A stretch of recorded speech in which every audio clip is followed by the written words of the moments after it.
I wish you to all productive and insightful conference. May the discussion we have over these 2 days inspire us to take bold steps in transforming education for the benefit of the future generation. Thank you. Wallahu muwaffiq ila aqwamit thoriq. Assalamualaikum warahmatullahi wabarakatuh. Waalaikumsalam warahmatullahi wabarakatuh. warahmatullahi wabarakatuh.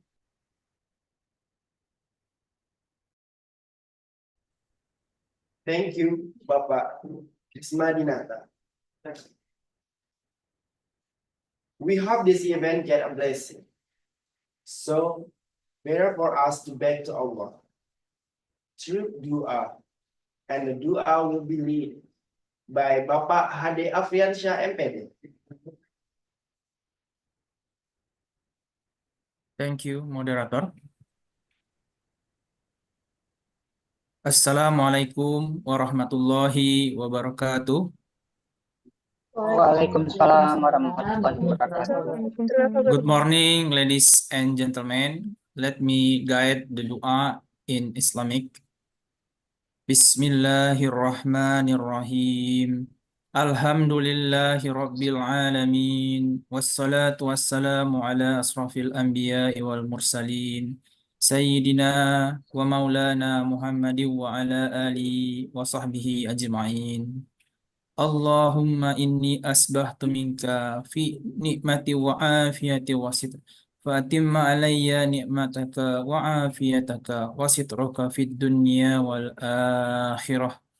Qulillahumma malikal mulki tu'til mulka man tasha' wa tanzi'ul mulka mimman tasha' wa tu'izzu man tasha' wa tuzillu man tasha' wa tuzillu man tasha' biyadikal khair innaka ala kulli syai'in qadir.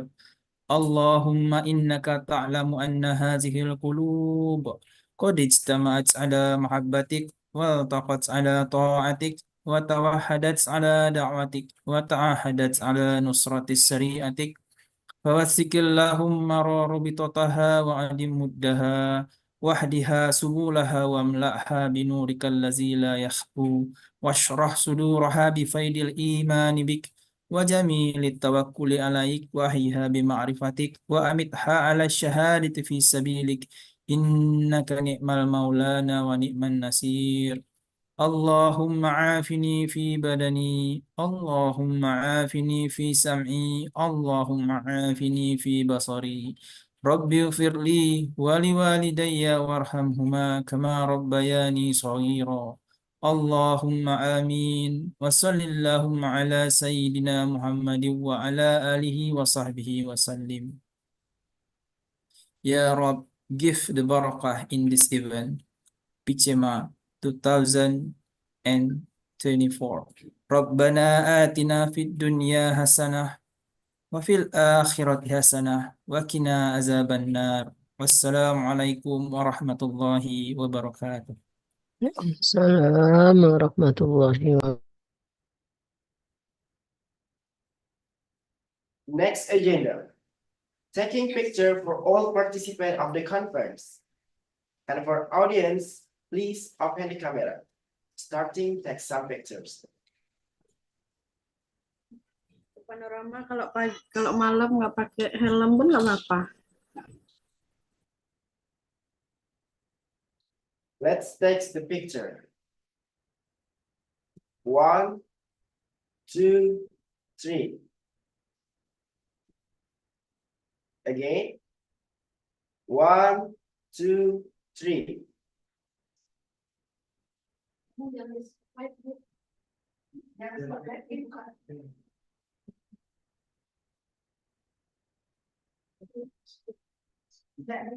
Wait. We're waiting.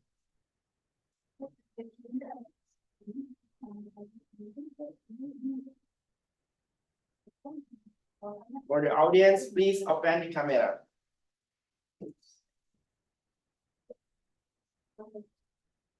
Okay.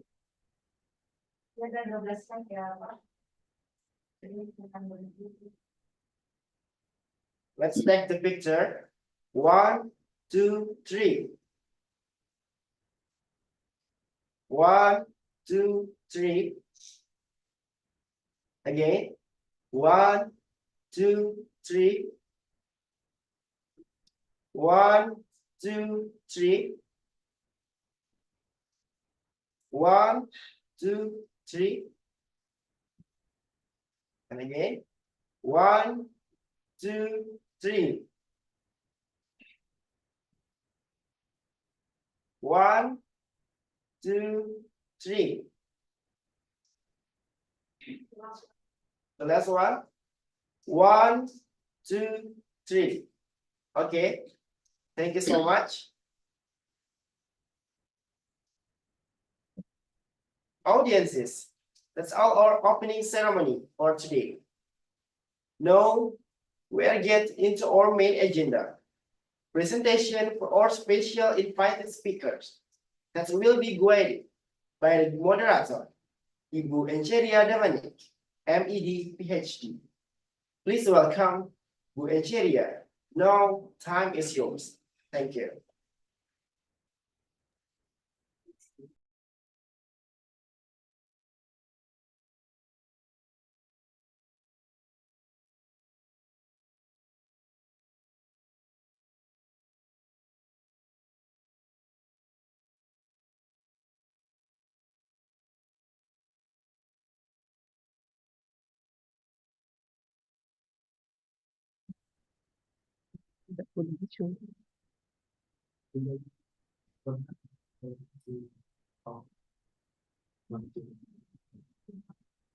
Yeah.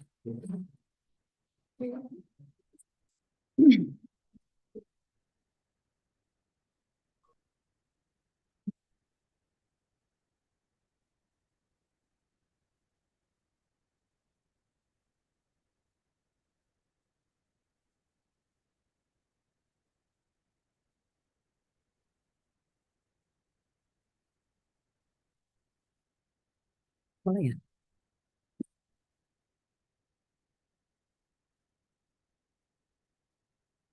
Welcome. Good morning, everyone. First of all, let me welcome you all to the third Padang International Conference on Educational Management and Administration 2024. And thank you for joining with us this morning. Hopefully, the session will be successful for all of us. It is my great pleasure to introduce our distinguished guest speaker, Professor Dr. Jill Eldridge from Curtin University, Australia. Prof. Jill Eldridge is academically known for her work in the field of education, particularly in the area of school learning environment and administration. Jill's research interests lie in the area of learning environment, the context in which learning occurs, and professional development. Her research has involved both qualitative and quantitative research methods, and I have successfully used mixed method approaches.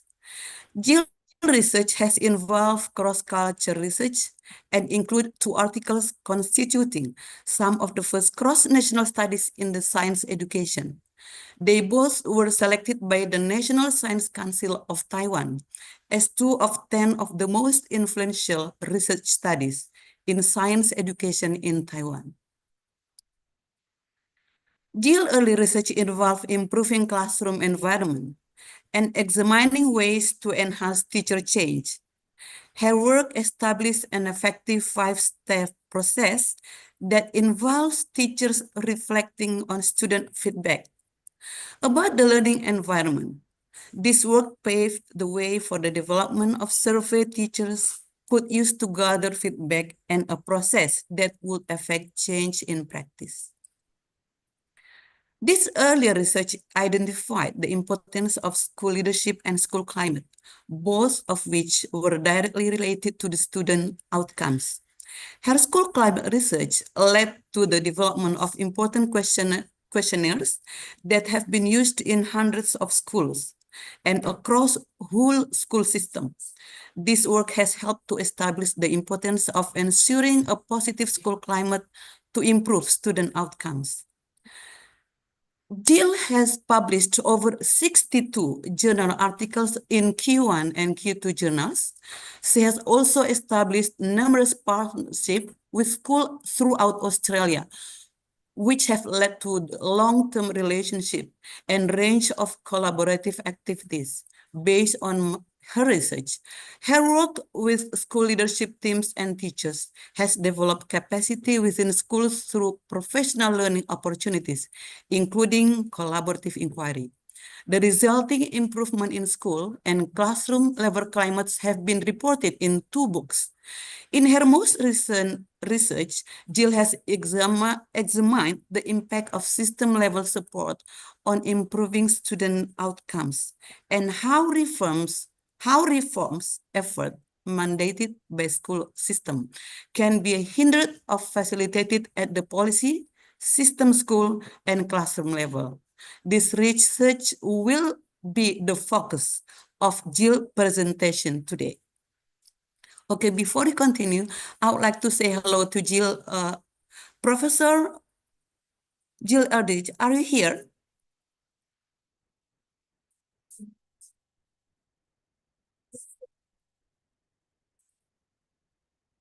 Jill, seems you are still muted. I'm Could you not now. unmute yours, I please? apologize. Enche, thank you so much for that beautiful introduction. It's lovely to see you again after such a long time. Okay. Today, Professor Jill Eldridge will be speaking on the topic of empowering digital transformation for innovation in education to attain sustainable development goals. To Dr. Jill Eldridge, we would want your presentation to be around 45 minutes. And after that, we'll have a question and answer session. To Professor Jill Eldridge, the platform is yours. Thank you so much. Salam alaikum.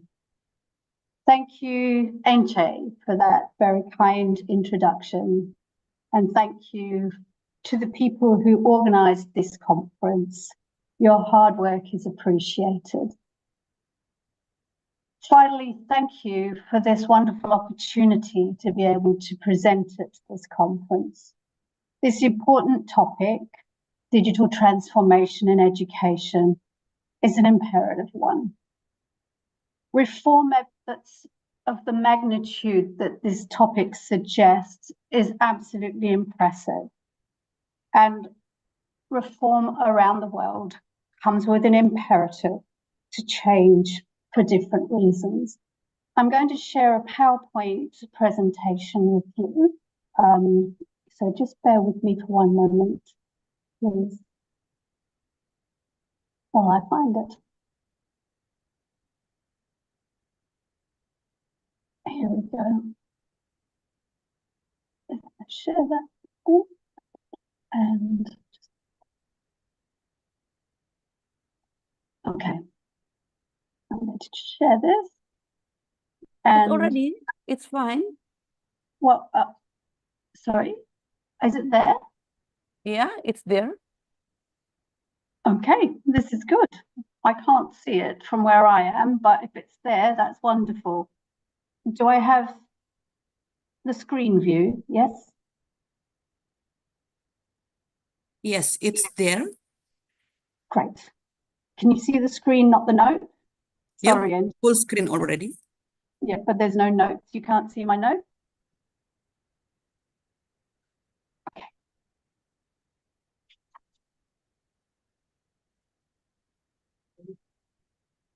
Okay. So Yeah. is that okay? Can you see the actual screen, or have you got my notes as well, Enche? My apologies. We did not. We did not, Professor. You can see the notes, or you can't see the notes? No, we can't. Okay, good. So my apologies. Thank you.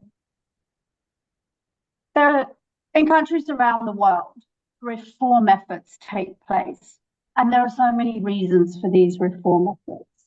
Those imperatives for change that increase national competitiveness, especially in terms of the PISA and the TIMS, the competition that we get across schools.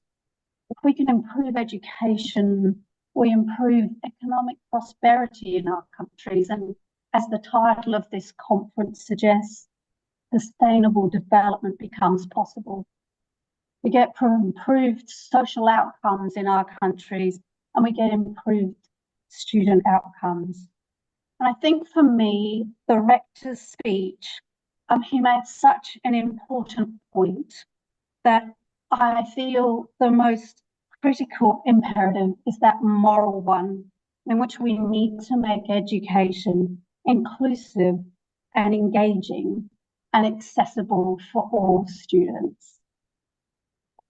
We know that reform efforts of this nature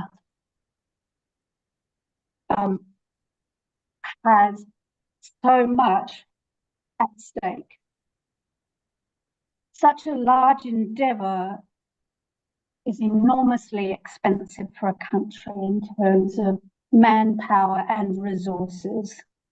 And introducing change efforts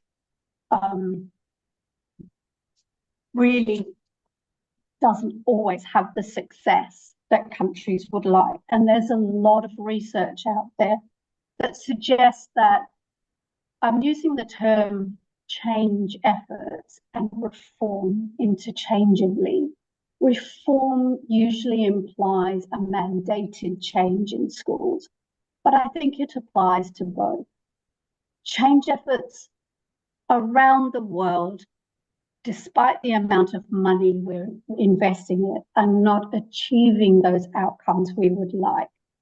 And we know that the success of change efforts, such as digital transformation, hinges on many, many factors. We also know that change is messy and non-linear. In this presentation, what I want to talk to you about are factors that from the top, from policymakers and system level leaders and administrators should consider before introducing change at the school level. So there are three parts to what I have to say.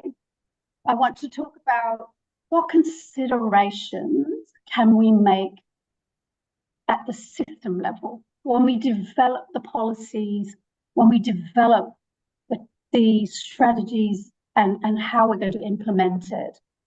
What considerations can we make at the school level to prepare those schools for change? And then finally, how can we build capacity in schools to make this happen? In Indonesia, you probably have one of the hardest tasks of all the countries in the world to implement mandated reform. Your country is so widely spread out. You have so many cultures within your country, different languages, from large islands to very small islands, to schools. When I visited Sumatra, there were schools that were so remote that there was no public transport, and they relied on palm oil trucks to get them in and out to the towns. And how, as a country, do you implement enormous reform like this in ways that are going to be taken up and then sustained? You have an enormous task, and I can't imagine that I could ever, in 45 minutes, address some of the things that might be pitfalls or facilitate what you do. But I'm going to present some of what research has told, not just mine, but others around the world, about the things that might help. So I'm going to look at these facilitators and barriers in these three different parts of this presentation. So first, I'm looking at system level considerations, policy design and implementation.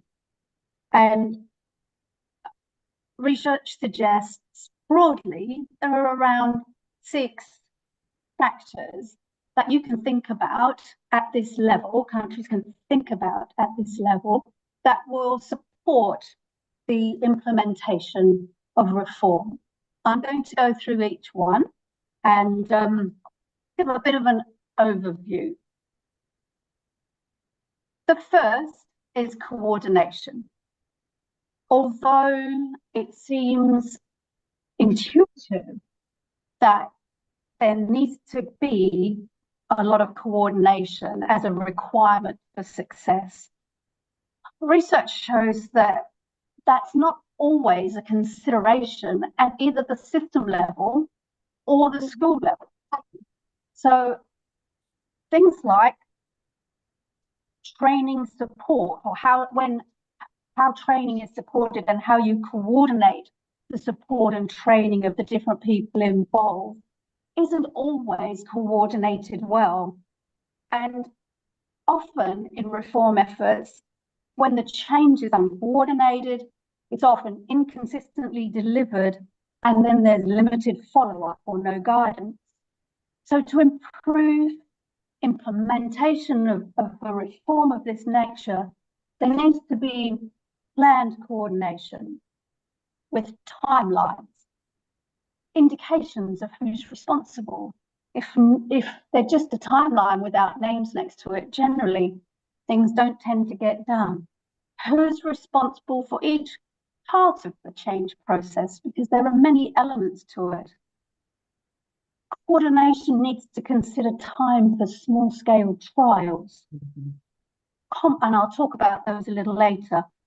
Comprehensive communication with schools and time to make the public aware of the changes. In some cases, successful reform has informed the paid change agents or coordinators to provide individualized planning and support for schools and a timeline for implementing strategies. There are many ways to go about this, but it's a very important consideration. The second important factor that you should consider is coherence. There are 4 aspects associated with coherence that I would like to just cover briefly. The first is the coherent integration of strategy goals. So a common problem in reform is a lack of integration between the change effort or the reform and the program and the identified goals of the program. And this happens most often when countries take ideas straight out of another system and introduce them without modification. And I'm thinking particularly something like the outcomes-based education that was implemented in South Africa and parts of the reform effort in Abu Dhabi. If there's no consideration of how they're going to address the specific needs and goals of the new context, your context, then it's problematic. For instance, there was one case of reform in science education where funding was provided for building amazing science classrooms, but there wasn't considerations of the goals for schools and how they were going to change their pedagogical practices. I think this is very important in your case, because you might, in your digital transformation, think about how you're going to get accessibility to the digital resources to remote schools and through the islands and everything. But the goal will need to be including how do you help teachers' pedagogical practices. So there needs to be that coherence. So to increase success then, your change effort needs to be linked with school improvement goals. An important consideration then, which I'm going to expand on later, is the need for coordinated, targeted professional development to make sure that the strategies and practices necessary to really embed digital technology across the classrooms are accomplished. So the second of these is the coherent implementation of change strategies across the school and the system. And again, this is going to be a big challenge because of the nature of your country. Change efforts are going to be more successful if there's a concerted effort to apply standardized approaches, standardized policies and knowledge management practices. For example, in schools where principals make sure that there is a consistent use of strategies throughout the school and a continuous focus on those strategies over time, rather than using a piecemeal approach, changes are more likely to be successful. In another example, the benefits of providing a coach to work with teachers and school leaders to make sure there's coherent implementation across the different schools will also help promote success. The third under this label is the coherence between theoretical models and an established school philosophy or vision. You know, in some countries, and Australia is among them, there have been reform efforts that have been politically driven, really for votes. And I'm sure you've seen that, incidences of that sort of thing in your country as well. But these efforts are likely to fail if they're not based on evidence-based theoretical frameworks, or if they lack a coherent philosophical underpinning for making the structural, curricular, and educational decisions. The fourth is coherence between the change effort and the school's needs.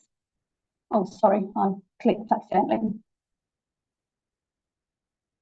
So in this area, successful change is more likely when the needs of your schools align with the reform that you're introducing. If your change effort or the way you implement it doesn't consider those prior educational experiences or address major concerns or meet the needs of your students, then the efforts are unlikely to succeed. For example, some schools might have particular difficulties such as poverty or a lack of resources, or there might be a needs of individual students or teachers. If you consider those in your change effort, they're more likely to succeed. And this is where your change effort really needs to include the voices and input of different stakeholders. We find, and Australia's amongst the countries, that at times reform efforts and the policies that surround them are created by policymakers who might not have experience in what the real world of what happens in schools. And if we don't have those considerations in mind when we develop our policies, then success is unlikely to be successful. Reform's unlikely to be successful. The next one at the level of at this level is connections. Connections is important. We need to remember when we introduce any new reform or policies that, generally speaking, schools are inundated with change initiatives. In any one school, you might have an initiative to improve reading or an initiative to improve science, and often these are being introduced at both the school level and the government initiatives as well. So schools can become quite overwhelmed with the number of changes that are expected of them and that are being introduced. So as a considerations about how we can we need to think about how we can successfully integrate the new reform, the digital reform, with what already exists. And these are some of the considerations. First, successes increase when there are links or connections made between the new change, the digital reform, and other ongoing changes. So one of the barriers to change has been the compatibility of strategies or ideas in a new reform and the ongoing change initiatives that are happening in the school. In some cases, the ongoing and the new reforms might have competing goals. I'll give you an example. In some countries, in the US, it's a really good example. The standardized testing is extremely important. And this is a competing goal, is that schools become competitive. And then when you want to introduce something, for example, more constructivist approaches, it can almost be, or an outcomes-based approach, it can almost compete with that goal. And teachers are now, well, are we preparing them for the test or are we giving them experiences? So we need to think about this. The second consideration is avoiding that change fatigue. So around the world, the common complaint when you introduce a new initiative is that change happens too rapidly, or the number of changes are too overwhelming. And major problems can arise if this happens.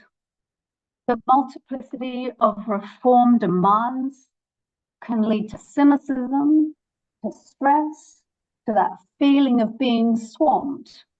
And it can lead all those stakeholders, your principals, your school teachers, to resist or even ignore the reform initiatives. Change fatigue can also be compounded by feelings of lack of agency. So they don't feel that they're in control anymore. And then again, they give up. And finally, the last connection that increases the chance of success is when connections are made between the change and other mandates. And really that hooks back into my first one, making connections between new and existing changes. And this one, when schools are mandated by national and state governments or regulatory bodies with regulations that need to be met, often there is limited time, resources, and then focus turns to preparing students for tests rather than reform implementation, because it's these things that they're going to be judged by. The focus is intensified, of course, when parents actually believe that the focus should be on tests rather than implementing new ideas. And so we need to take this into consideration, making that connection between what already exists and what we're trying to introduce. The next is flexibility. And it's interesting because mandated reform often doesn't take into consideration flexibility. But we know that all of your schools, either in Australia or Indonesia, have a different context in which they work and a unique set of challenges and strengths that they have. So if you've trained strategies to be successful across all of the schools in your system, then they need to be sufficiently flexible to address the unique context of those schools. So first, there needs to be flexibility that allows the differentiation of plans between the school context. Research finds that a major barrier of this organization of planning is the lack of differentiation of the different strategies between school contexts. For example, your schools, rural and metropolitan, have very different problems. In your rural schools, often the teachers don't have the same quality or expertise as their counterparts in metropolitan schools. The students might be less innovative to come to school. So we know that this lack of differentiation is particularly evident when there's a lack of capacity within the bureaucracy, the policymakers, the administrators, to ensure that there's alignment between the local needs and the policy mandates. And when the professional development is not differentiated for the schools in different contexts and different needs. To be successful then, we need processes that differentiate plans for individual schools. There needs to be flexibility also within the schools to change the plan for evolutionary change. So in schools that I've started off working with in terms of the change effort, I find that after 3 years, and that change effort is starting to become embedded, they actually need to change their plans so that the effort becomes not only embedded, but also the change plans evolve. So now we can look at PD for teachers, look at something quite different that takes the change to a new level. The second one is school autonomy or agency. And a lot of research around the world finds that when reform implementation allows for autonomy, and this really builds into the differentiation as well, or agency within schools, is much more likely to be successful. To enhance success, then, it's important that schools are able to appoint and remove staff, have autonomy over the budget. They might need to choose the PD programs that would be most helpful for their schools, or have decisions on how to use the grant fund. On the other hand, or conversely, when we use a top-down approach that doesn't allow for school autonomy, we find that reform is less successful, as they usually involve procedural control, the control over the budget, centrally driven policies. Often in these cases, reform developers are so removed from the school context that schools are being forced to implement changes, even if they don't think they're appropriate. In these cases, there's often increased coercion in setting up improvement activities. And these kind of activities lead to resistance from teachers and staff feeling disempowered, and they lose intrinsic motivation to participate. And finally, not giving schools that autonomy and providing procedural control and monitoring for the fidelity of implementation limits innovation, value-based decision-making, and is really undermines the principal's authority. The final consideration that I'd like to put to you at this level is the budget. The budget is such an important point, and we know this from the policy level and mandating it. And you're embarking on an enormous reform effort here to integrate technology across schools, to get teachers to be able to use the technology in a way that's pedagogically sound so that it really does improve student outcomes. However, any reform effort's not going to be successful if budgeting to support the process is not sustained, or if it's inadequate for the school's needs, or if it's inflexible. However, when the ongoing needs for reform of implementation are considered and budgeted for over the long term, and the long term is the key, such as ongoing funding for reform facilitator or a coordinator, the longevity of the reform is much more likely to be sustained.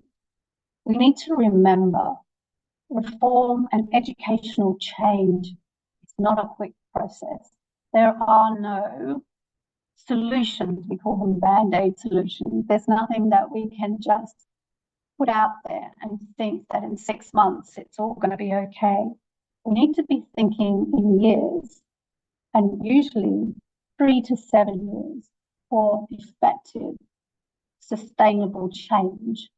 It is the minimum.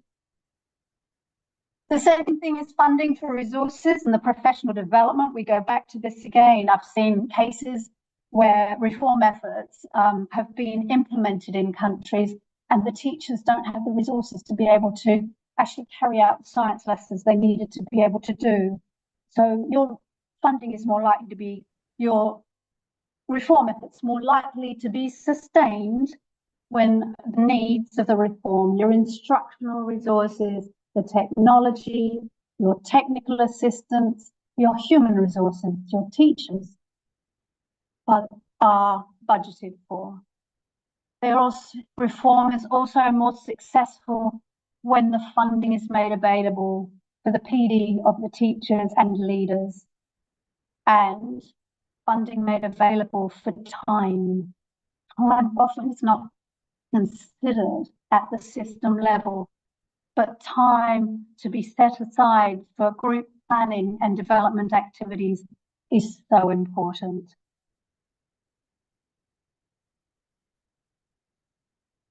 Finally, leadership, building leadership capacity.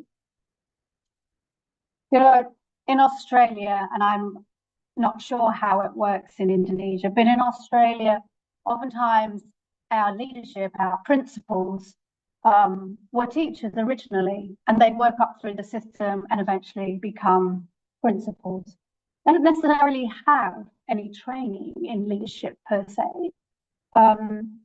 And certainly training in change management is often not considered, but implementing and sustaining change in schools is not easy. And if your principals, your leadership, your administrations don't receive sufficient guidance, professional development, or support, then the reform is likely to be unsuccessful or unsustained. The leadership capacity in your schools is so critical, and around the world, research is finding that reform efforts are failing because that capacity is underdeveloped, particularly in the areas of data literacy, inquiry, habit of mind, ICT skills, and knowing how to determine the main problems in a school. Inexperienced principals can lack training or mentoring to develop managerial skills or in producing systematic implementation of plans for change. Principals who lack capacity can easily feel overwhelmed. So I urge you to consider building your principals' capacity for change, because your reform will be more successful when you train or build capacity in your principals and leaders in how to plan for and implement change. Studies indicate that a good way to support principals can be to appoint external consultants or leadership coaches, or set up practitioner networks where principals can get together and share their learning. These methods can help empower principals in implementing the reform and help them to articulate the school's needs. building this capacity will also help provide the tools and the protocols that they need to be able to bring about the change, help them to evaluate their own behaviours, and those behaviours that generate resistance to reform and can help promote collaborative practices. The second one here under building leadership capacity is about leadership stability. Staff turnover, especially leadership turnover, is disastrous for reform implementation. If you don't have stability in your leadership, then it erodes the relational, intellectual, and cognitive capital. It reduces morale in the staff as well as the trust. In some cases, when changes in leadership can result to removing funding. So, for example, if you have a district superintendent who has the budget and they have a different agenda, then the funding for those changes might go. When there's a change in leadership at the school, often there's a change in focus because they may not be interested in the same things as the previous principal. So looking at ways to retain your staff, not just your leadership, and we'll talk about teachers in a minute, is so important to keep that knowledge, that impetus for the reform and sustain it.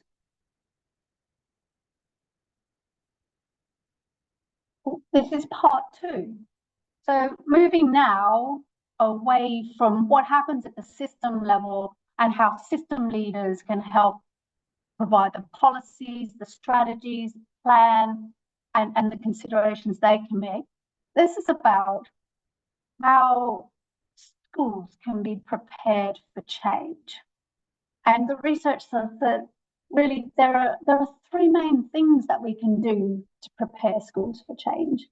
And again, the last point that I made about leadership, building leadership capacity, this builds into this because you need to have leadership who are capable of preparing schools for change. So let me go through these 4 points: the reform-ready culture, the comprehensive planning, preparation for implementation. They all seem to be intuitive. It makes sense that they're all three important, but so often I see that it doesn't happen, and the research is saying the same. So let me go through what a reform-ready school culture looks like. And there are 4 main things that if you want a reform-ready school culture, then these are the things that your principal needs to know how to develop within the school. The first one is a shared vision. If you've got a reform coming, then you're going to need a principal who's able to share the vision. Got to be able to clearly communicate what the vision is. If the leader can provide a strong shared vision, then there is going to be greater trust between the leadership and the staff. And there's going to be more coherence between the reform effort and the shared vision, because the school's vision will actually embrace and support the reform effort. In schools where leadership communicates a shared vision, they're more likely to generate commitment from their staff, and they're more likely to mitigate anti-reform groups. And resistant or anti-reform groups can very quickly undermine any change effort. For a shared vision to support the reform effort, there needs to be a collective understanding of the vision. There needs to be a co-construction of the vision. So the vision needs to include the voices of those people that are going to be part of it, the staff, the parents, the students, particularly when you're introducing a new perspective into a school where the community might hold different goals. the vision needs to have that moral purpose. It needs to be clear about the direction of the change. The school leader's commitment to the vision needs to be authentic, and they need to be personally involved in sharing it. How can you make the school leader's shared vision authentic? This will come very much in your planning stage when you convince the leader of the moral purpose of your reform effort at the system level, then you are more likely to get that authentic commitment from the principal. The second one is high expectations. Shared values and belief need to include expectations. Teachers' expectations can be a huge barrier to reform.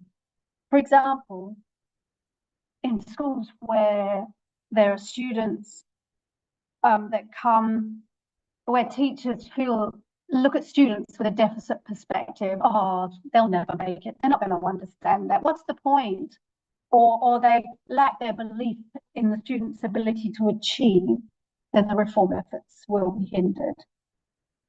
On the other side of the coin, when there is a culture of high expectations in the school, your reform efforts are far more likely to succeed, because you will have a culture in which teachers talk about capabilities rather than deficits, and hold beliefs that students can succeed, and change efforts are more likely to succeed.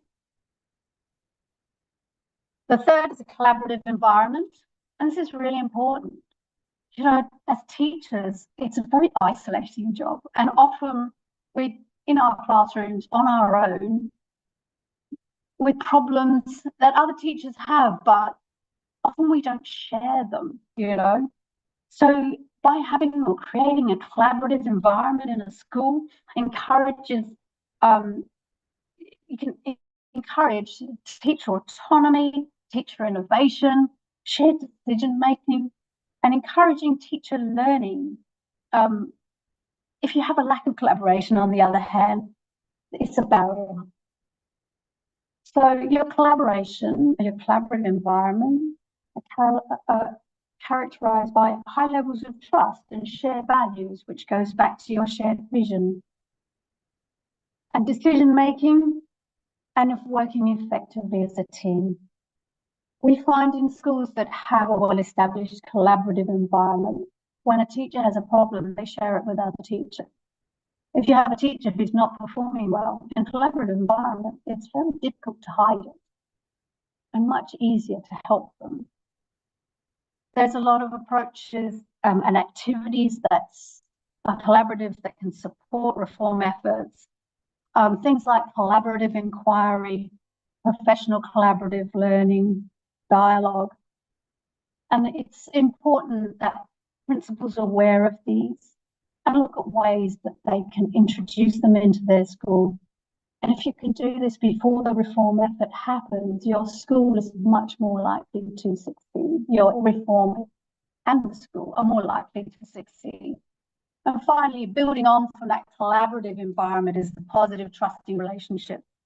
If your teachers don't trust the principal, they're going to be very resistant to the reform. So building positive relationships, developing trust with the stakeholders within the school are essential for the success of the reform. They're going to enhance psychological safety, which is the teacher's willingness to speak out if they have a problem or if they see a concern.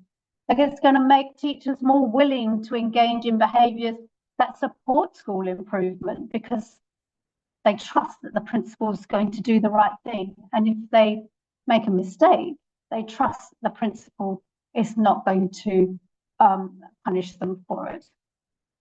Trust relationships allow the leaders to communicate the reform ideas more effectively. I have to tell you, building trust takes time. It needs effective communication. Principals need to be empathetic, and and they need to adopt a non-threatening leadership style. But for reform success, it's critical. Something that I've learned over the years of my research and working with schools is this school culture takes time to develop. And schools are like on a trajectory, if you like. So some schools have a very positive school culture and others are not such positive school culture, and some are quite toxic. It's important, if you want your reform to work, that you help schools to reach the level at which they have that positive reform-ready school culture if you want it to succeed. And that goes back to being able to differentiate how you implement your policies. It seems again intuitive. If you're going to make changes in school, then you need to plan for it. But this often either doesn't happen or it doesn't happen well. The most effective plans are going to link the school's needs and the context to the strategies and the vision. Comprehensive school plans require analysis of multiple factors. And the school culture is one thing that schools can analyze and reflect on. Analysis of what the problems are, analysis of the context. But the most effective plans then engage their stakeholders in their development. Consider accountability alongside the clear understanding of who is going to evaluate the school plan. The notion of evaluation is extraordinarily important. It's no good having a plan if you don't determine whether it's working or not. Otherwise, how can you make adjustments? It needs to involve systematic self-evaluations to identify weaknesses. It needs to identify professional learning needs. It needs to drive clear, realistic, short and long-term goals. In schools where plans had concrete steps and evidence-based strategies, there were very much more positive outcomes than schools that didn't. The second is analysis and reflection for planning. When your plans lack analysis or opportunities for considering and reflecting on strategies that you're using, they limit the reform success. For instance, when your plans are rushed and the solutions are put forward without analysing the gaps or understanding the cause of the problems, much more likely to fail. But reform efforts are supported when those responsible for the planning take time to consider and analyse the context of the school, examine the school's strengths, weaknesses, opportunities, and threats, and understanding where the changes are needed. Further, this analysis is strengthened when time is provided for observations and feedback from stakeholders in the school.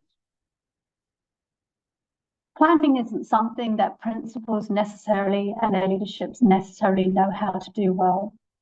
And I would recommend that in your own analysis and reflection, determining whether there are schools in which principals need help to do this so they can successfully implement the reform effort is going to be a major step in your implementation and planning for change. So this one is about preparing for change. So we have the school culture, which we talked about earlier, and that's one preparation. But this is about the schools preparing for the implementation of the reform effort. If there's not enough preparation, then implementation is unlikely to be successful. There are many studies that suggest that there are some key considerations that will support the success of the reform. And I'm going to just go through a few that are listed on the left. The first is adapting the school culture, the school's structures. Time is needed to consider how the leaders need to adapt their school routines to provide time for processes that support the implementation. There are lots of studies that say that when school leaders provide time, for example, collaboration between teachers, for regular meetings between teachers, or for leaders to engage in leadership activities. Oh, sorry, I leant on the keyboard, I do apologize. Then your success is going to be more, your reform efforts will be more successful, change is more likely to take place. How many times are teachers told that they have to do something and change something and put something into their planning, and they're not actually given extra time to do it, or given time to discuss what the expectations are with another teacher so that they can help them, or time for coaching? So looking at flexible ways to adapt a school structure. I had one school which was very successful and actually restructured the school timetable so that there was one afternoon a week that was purely put aside for professional learning groups to work on their particular problem and then to work on action research as a result of it. Having that time allows the teachers to be able to plan, to be able to talk about what worked, to be able to change what they do. The second one is communicating the goals as a part of preparation for change. And I talked about this briefly earlier in terms of the system communicating the goals to principals, but also we need time for the principals to communicate the goals to the parents, to the teachers, and even to the students in some cases. This communication needs careful planning, because the principal needs to ensure that there's a really clear understanding of the goals. He needs to use this opportunity to get commitment from the teachers and to create that shared vision of the reform. If there isn't a clear, reliable communication about the goals, about the reform, then it's going to hamper the effort. So school leadership needs to relay the information about the reform and how it's going to be implemented. It needs to be purposeful. It needs to be consistent. It needs to be transparent. And it needs to build a shared meaning, a shared moral purpose, a shared language around the reform. It needs to motivate the staff, and it needs to provide that strong moral purpose for its implementation. So we need principals with really strong communication skills. And sometimes they might need help for that. We've done the allowing time. I put that in the adapting school structures. I'm going to go on to understanding the reform effort because I'm conscious of the time. Enche, how long do I have?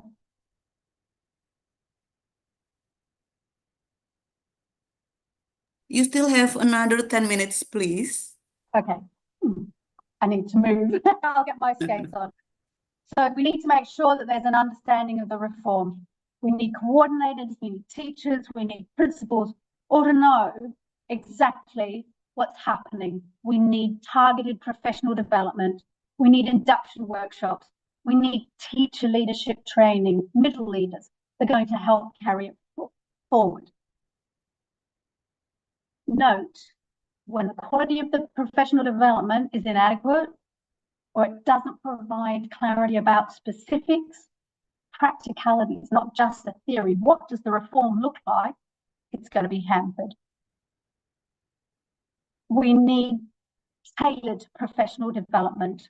We need professional exchange opportunities to share practice within and outside of schools. And finally, we need to provide a pilot. So one of the biggest barriers to reform is the lack of capacity in schools, both within schools and between schools, to model the practices or to mentor other teachers, because we're all new at this, right? We've all got computers in front of us, but wow, what do we do? Small scale pilots can be used. Small scale might be 1 or 2 teachers in a school, or it might be from a system level, piloting it a school, so that you can trial your implementation processes and so forth. Small scale pilots support the process in 2 ways. First, it builds capacity in the staff to model the practices and to act as mentors to other staff. The second is that small scale pilots build confidence in the reform by providing positive experiences. So often you'll find that resistance is because methods might be untried and what they've done for years works. So why would they want to do something different? So small scale pilots does indeed help to provide that confidence. So using carefully selected groups of enthusiastic staff who care about the reform to pilot the implementations before you use a whole school level is important. And you can use this before you start upscaling it, because you find the problems and the bugs that you can sort out. Oh, there wasn't enough time to do this, and you can change before you put it across to the school. I'm going to skip this next slide. This is important. Just very quickly. We need to remember that every school is different. Every school needs progress along the trajectory, and every school is different in terms of the capacity of the staff and the leadership. And I think that last part is all about taking these things into consideration as you build a school that's going to be ready for reform. Let's talk briefly about building capacity. This is my last section. And I think one of the biggest barriers to reform is that lack of capacity within and between schools to model, as I said before, to model the teachers. And that small scale pilot that I spoke of is very, very important. Building capacity to model what's happening, that teachers can go to if they have a problem. Having someone in your school staff, or 2 or 3 in your school staff, who can help to build capacity, or can help the teachers, will really promote your reform effort. If you try to implement reform into a school and you have nobody who has capacity or has any experience with the reform effort, then teachers will quickly become frustrated and overwhelmed and lose interest to actually implement it. One way that you can pilot your program is in the staff, the principal might get buy-in. So with the communication of the goals and giving the moral imperative, you might identify staff members who are actually red hot keen, and he'll know who his good teacher, or he or she will know who the good teachers are in the school, who are the ones that are most likely to succeed. Bring them on board, get the buy-in. So you start with this small group of enthusiastic champions, provide them with the professional learning, use it in their classroom, and then get them to showcase it, get them to talk of their successes to the other staff member. Then you get buy-in, and buy-in for any change improvement is incredibly important. So the principal can give the moral imperative, but the other teachers who've had success are even more powerful and will help bring on the reform effort. The second thing is to build capacity in your middle leaders or your lead teachers to mentor. So those teachers who did the initial showcase might become your middle leaders. So they become the people who are going to be able to support staff members. But not everybody knows how to model or mentor well. Not everybody knows how to coach and how to encourage. So build capacity in staff, and then those staff support and mentor others within the school and even across schools. So you now start learning across schools and build capacity then in the wider staff to help implement the change. If you can think of building capacity in this way, I think your reform efforts will have a lot more sustainability. Think about, on a final note, think about the professional learning that you provide to the teachers in schools. There's a lot of research that suggests that there are elements of professional learning that make it effective. And we need to make sure when we're having a professional learning program or training for teachers to help them with the reform effort, needs to be targeted and it needs to be ongoing. You can't have a one-stop workshop that teaches them how to use a computer in front of students or how to use the smart screen. It needs to be ongoing. It needs to be supported by others, because when you're standing up the front there with your smart screen for the very first time and you've forgotten which button to press, you're just not going to use it, are you? And you're going to revert back to your old ways. So developing that collaborative culture, which is right up the top there, is important for that ongoing support. The collaboration is going to support learning across teachers, across schools. A successful PD is going to provide guidance in changing that instructional practice, but it needs to be specific to the needs of the school in which the reform takes place.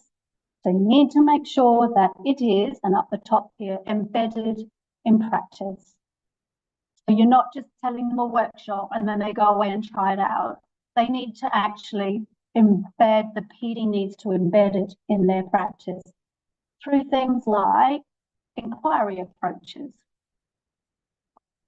PD is most effective when it's based on best teaching practices. For example, when it has long-lasting effect,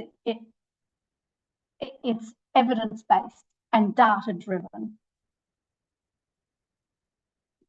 Good PD supports and challenges the teachers at appropriate level. So we need to make sure, again, that the context of the school and the teacher's abilities are taken into consideration.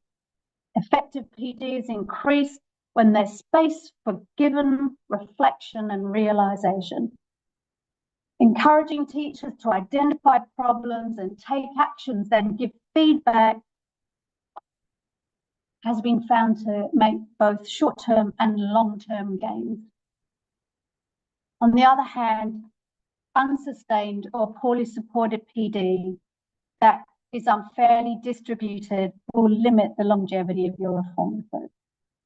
Any PD that's superficial, not responsive to the context or the changing school landscape, or if it doesn't address the needs or ambiguities of the reform, is going to be ineffective. We need to consider teachers' individual needs and experiences. We need to give them voice to address their concerns about the reforms.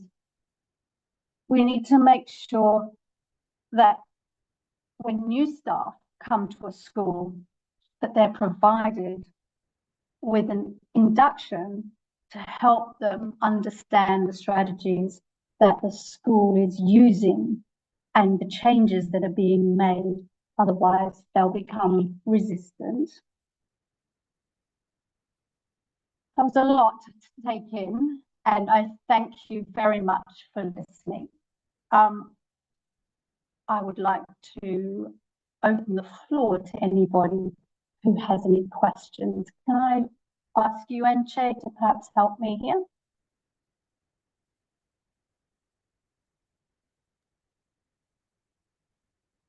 Okay. Okay, we'll give applause for Jill's presentation. Okay. Thank you so much. Thank you for Yeah. listening. Okay, thank you very much, Professor Jill, for that insightful presentation. Now we will open the floor for the question. I welcome all audience to ask question.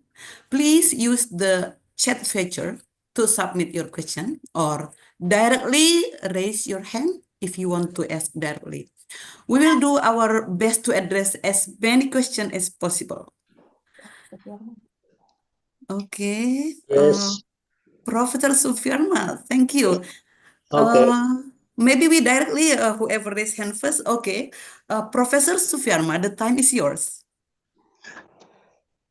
Thank you very much. Good morning, Prof. Gio. I am very glad to your explanation from our conference. So there are three very important things in our school: good innovation, collaborative environment, positive trusty relationship. So my question is, what kinds of training of leadership to make a good innovation, collaborative environment, and positive trusty leadership? Thank you. Okay. Thank you for the question, Professor Sufirma. Maybe while waiting other question, Jill, I would like you directly to answer. Is it okay? Yes, please. Okay, Thank so- you. That is a very important question.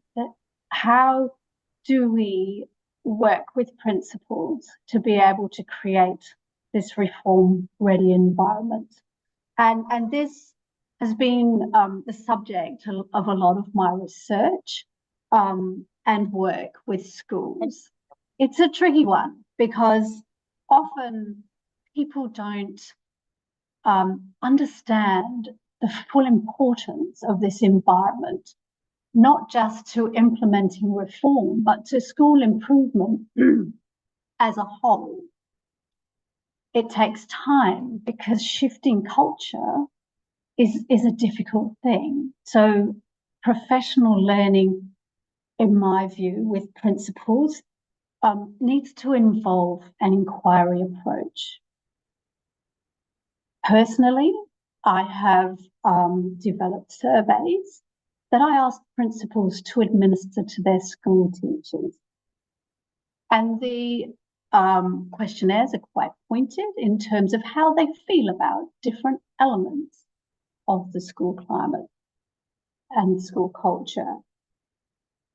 The principals have opportunities then to work together to unpack the feedback, to talk about the types of things that their feedback is telling them, and provided quite pointed professional learning if they have a common problem is important. So, for example, in terms of trust building, it's a difficult thing. Trust building takes time. And we know you can't just say to somebody, you can trust me, I'm okay. Trust is about small actions that gradually build the trust. So we work with principals to help understand what these things are, what they mean, and how they might communicate them to their staff. We then, an important part of it is working on the collaboration with the staff, taking that feedback back to the staff, talking to the staff about the feedback, understanding that feedback. Why why did you say that? Why, as a staff, do you feel this way? So they're not talking about individual staff members. The feedback is aggregated. So you're asking the staff as a whole, and even asking the staff, well, what can we do differently? How can we do this differently? What do you need to be able to help make this happen? And then developing action plans with the staff, or developing action plans when they come back as a group to the next workshop. So professional learning can't just be one single workshop. It has to be over time. And by embedding it in the workplace, going back, talking to the teachers, and then coming back and discussing it with the group, learning from other principals. What did their staff say? What ideas did their staff come up with? They get more ideas. So there are many ways to go about it. But I think if you use the model, those effective components of professional learning with your principals and put that in practice, and really consider the value of an inquiry approach to helping them improve their principal style, and then of course that will improve the school culture, you'll find some success. Thank you, Professor Jill, for satisfactorily answer the question of Professor Sufiarma. I would like to ask another participants, if you want to raise to ask question, please raise hand. Yes, I am here. Okay, Mr. Hade seems the first, and after that your turn, Miss Mirika. The time is yours, Mr. Hade. Okay, thank you, moderator.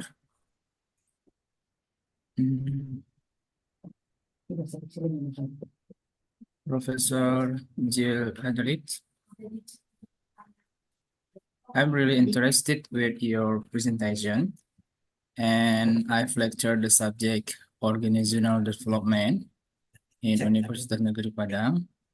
If you don't mind, I'm ready to be one of your research partner from Indonesia. I've the question, what do you think about the solution of the teacher? We know some teachers in school been not ready yet to accept the change for something new, such as new technology, new policy, and etc. Even they refuse it because they are comfortable the being situation in organizational development, and the situation we call the resistance situation. Thanks for the chance. Thank you. Thank you. Thank you for the question, Mr. Hade. Professor Jill, I would like also to inform you that there is also a question in the future chatting room. That's from Cynthia Ramadona from Doctoral Program. She asked question, what specific strategies can be employed to foster a reform-ready school culture among educators who may be resistant to change? And the second question, what are the potential risks or drawback of implementing a digital transformation strategy in schools? And how can this be mitigated? Okay, I think there are 3 questions already, Jill. I would like you to answer those 3 first. A little bit of overlap in terms of resistance. Oh my goodness. Yes. And this is a problem worldwide. Resistance to reform. Can you be louder, please, Jill? Sorry. Yes. We can't hear you. Sorry. Oh, sorry. I'm not sure. I haven't done anything differently. Can you hear me now? Yes. Okay, it's clear now. Okay. Sorry. I'm not sure what happened. Resistance is a problem I hear from principals the world over. Your problem is not unique. It's so difficult. Let me say, in my experience, talking to principals and hearing them, it seems to me that when there is about 6% of teachers who are very resistant, the ones that you spoke about, the ones that don't want anything to do with it. And they can be so disruptive because they can actually disrail your attempts to bring in change because they're so loud and vocal, and it makes it very difficult for principals. You also get a percentage of teachers, let's say 15 to 20%, who we call fence sitters. So they don't really think much of the reform, but they're not resisting the reform either. So, and these ones could very easily be swayed by your very resistant one. And then there's hopefully the majority of staff who are on board, who are amenable. They're at least willing to listen to the idea and think about it. So you already got the ones that are already listening and willing to think about it. What you want to do is bring on these fence sitters so that they come on side. You want to be able to have sufficient people that the resistant ones, the ones who can be loud and vocal, their voices are swamped out.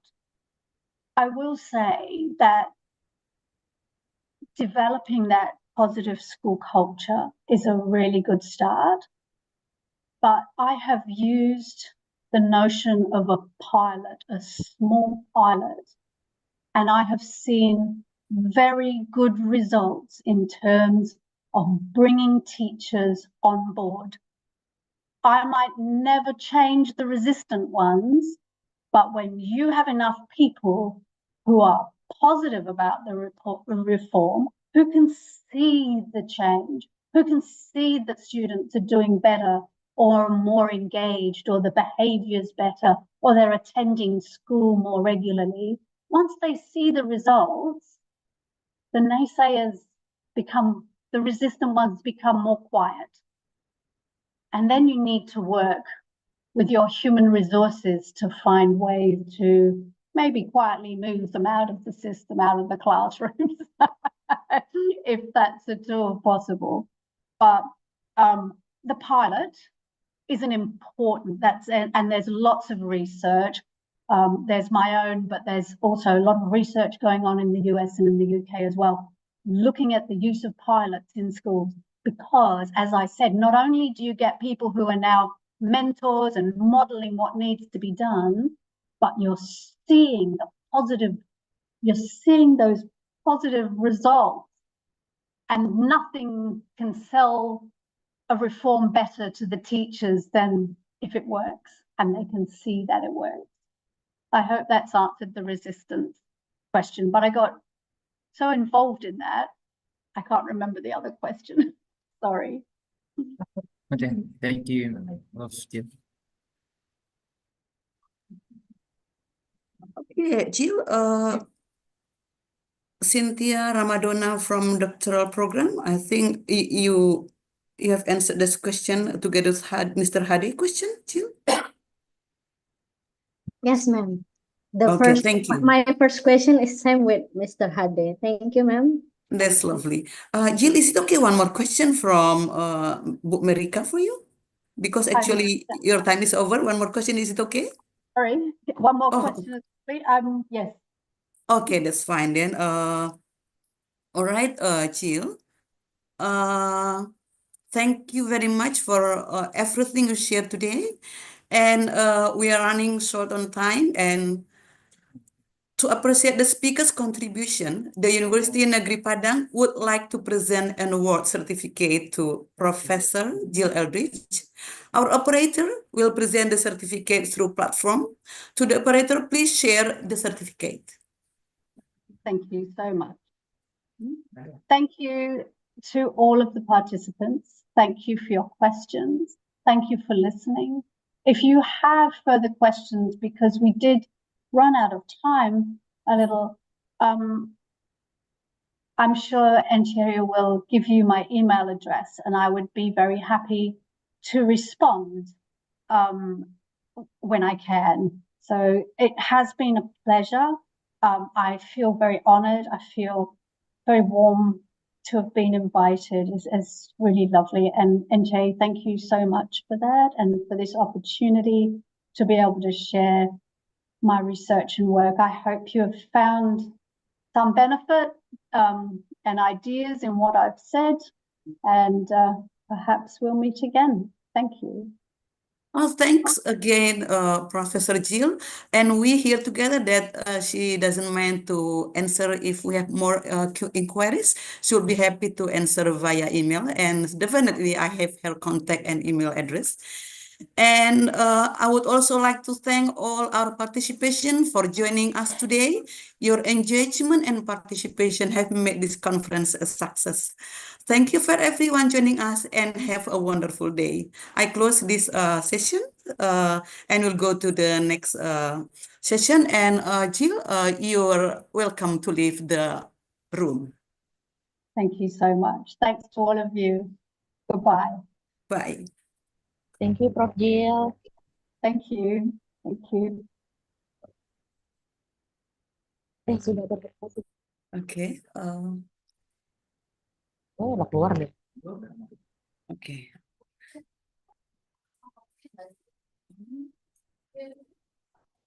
Enggak, tapi di video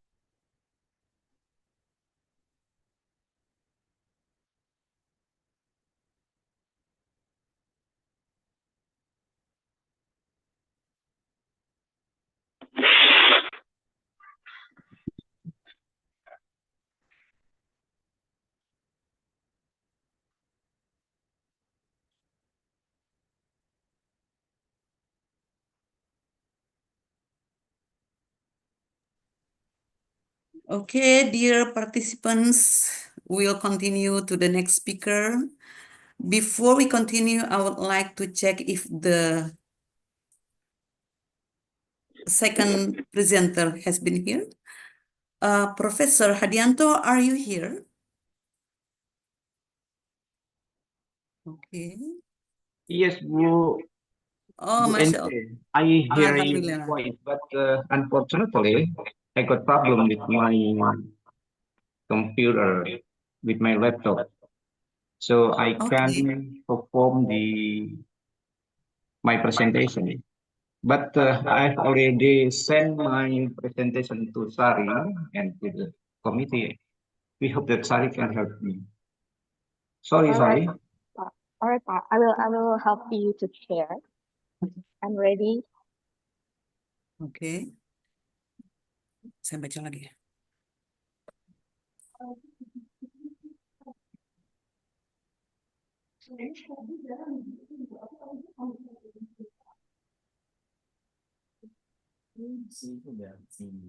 Has it appear on the screen?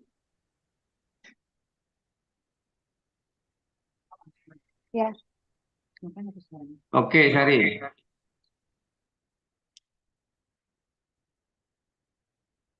It's my turn now, Bu NC.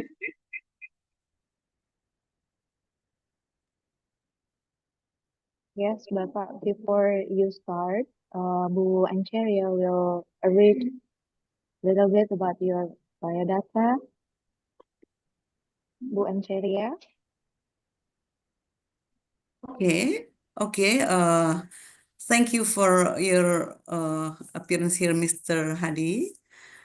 Okay, ladies and gentlemen, all the audience in this seminar, it's my great pleasure to introduce our distinguished speaker, Professor Dr. Hadianto. A bit, I would like to introduce Mr. Professor Dr. Hadianto, Master of Education. His home base is University Negeri Padang. His educational background, he got his undergraduate at IKIP Yogyakarta in 1985 with study program, educational administration. And then he continued his master program in 1992 and graduated in 1990. He graduated in 1995 from University of Tasmania, Australia, with study program education. And he also graduated for his doctor program in 2013 in University Negeri Jakarta with study program educational management. And Mr. Hadianto had a lot of experience in organization and teaching and academic life. And the significant one, I would like to tell you here that he's teaching a lot related to administration and education leadership, all in undergraduate program, magister and doctorate program at University Negeri Padang. And also currently that he had a lot of publication that I couldn't mention here, but the most current one that he already published books titled Manajemen Berbasis Sekolah dalam Rangka Peningkatan Mutu Pendidikan, or School-Based Management in the Context of Improving the Quality of Education 2020, which is published by Direktorat SMP Ditjen PAUD Pendas Dikmen, Kementerian Pendidikan dan Kebudayaan Jakarta. And also in 2021, he published a book with a team author with title Profil Guru SMA dan SMK di Provinsi Sumatera Barat dan Riau. It is printed by CV Mitra Cendekia Media Solo. And also the latest one is 2023, he published another book called Classroom and School Climate, Concept, Research, and Implication, which is published by Pustaka Tunggal Jakarta. And in this case, he became author leader. Okay, beside that, also actually so many significant contribution of Mr. Hadianto in educational and the last one here, maybe I'd like to say that he's also editor-in-chief in Journal Pedagogi FIP University Negeri Padang since 2016 up to now. So, ladies and gentlemen, I would like to ask Professor Dr. Hadianto will be speaking on the topic of 13 years of continuous compulsory education to welcome Golden Indonesia 2045. Mr. Professor Dr. Hadianto, the time is yours.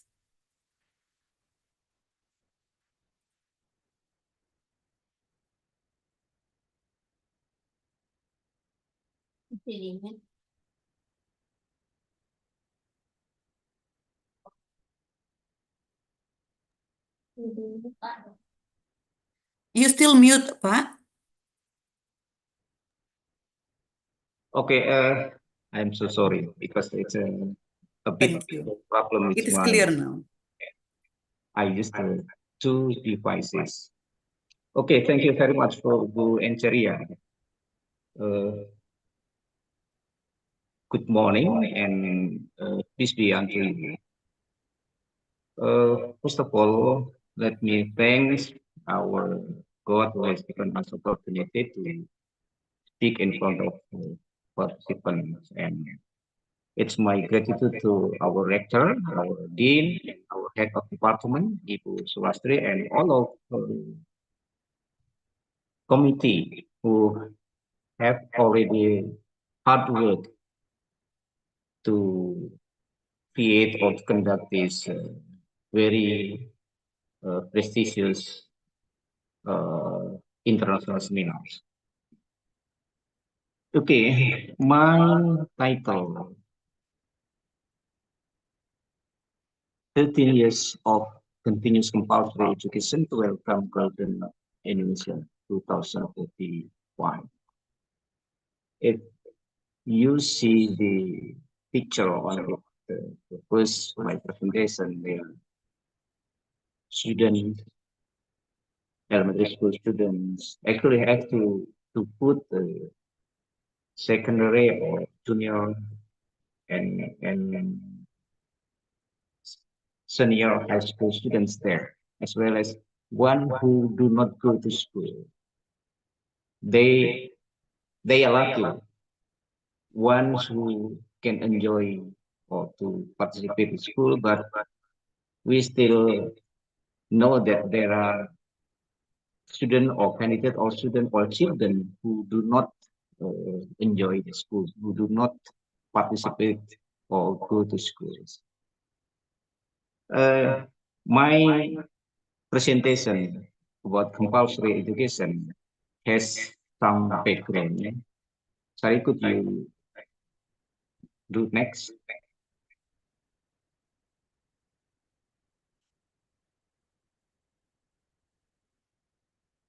Next, sorry. Okay. We know that Indonesian people say that education is very important. That's why many people go to school, but some students still left behind. Some students still unlucky because they can't go to school because of some reason.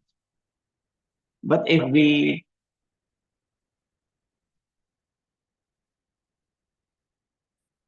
try to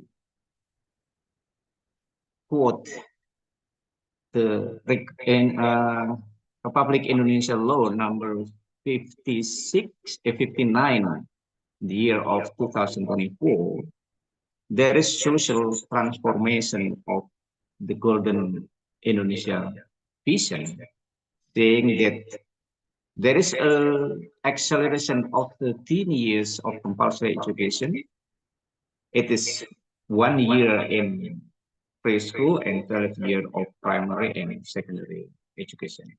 It's a new terminology because before that we just have a 6-year compulsory education, 9-year, 12-year, and now starting on 2024, we have the terminology 13 years of compulsory education.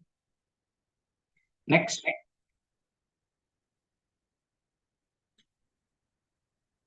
The compulsory education also based on the Universal Declaration of Human Rights. It's conducted in Chongqing, Thailand, 1990. And the core commitment for that is education for all. There are 5 purposes, but I just want to highlight one purpose. Number 2, completing compulsory education for all. That's why Indonesia also have concern with education for all. Next. Next.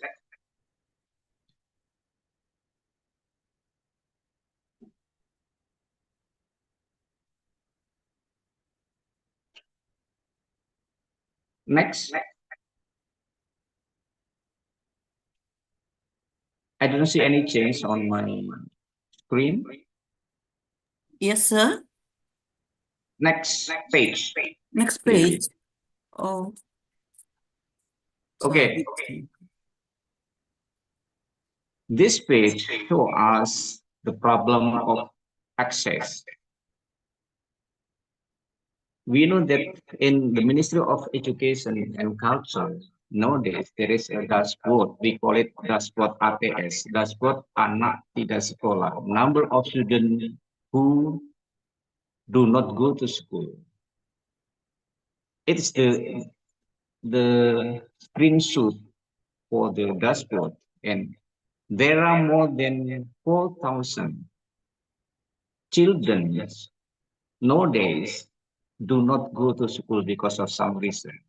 They are early childhood children, primary education, junior secondary education, and senior high school children. Some of them are drop out, or they finish one level but they do not continue to the next level, or they never go to school at all. The number is quite big for us. more than 4 million. 4,186,771. It's quite big.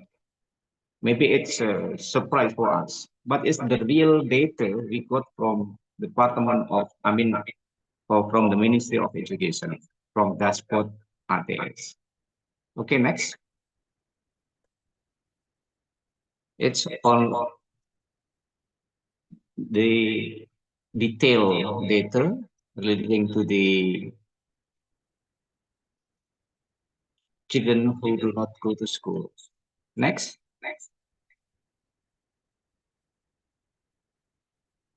Again, it's for 12 years. Next.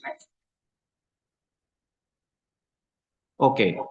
If we see this presentation, there are some migrants, the teenagers who do not go to school and they go in some big cities like Jakarta, Bandung, Semarang, Yogyakarta, and as well as Banten. Actually, some of them have already finished junior high school, but they do not continue to the next level. You see on the map, on dark red, they live there. I think it's very surprising for all of us. Next. If we compare the quality of Indonesian human resources, we can see from the presentation, from the sheet, we compare among provinces in Indonesia, from Papua to DKI Jakarta. Papua is on the left side and DKI Jakarta on the right side. Next.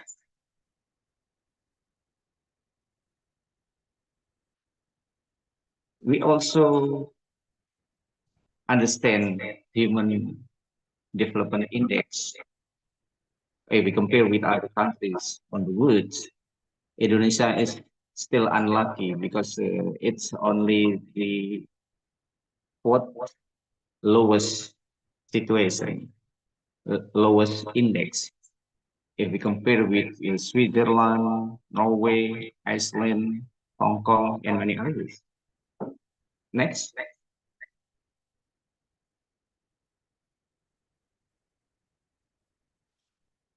Yeah.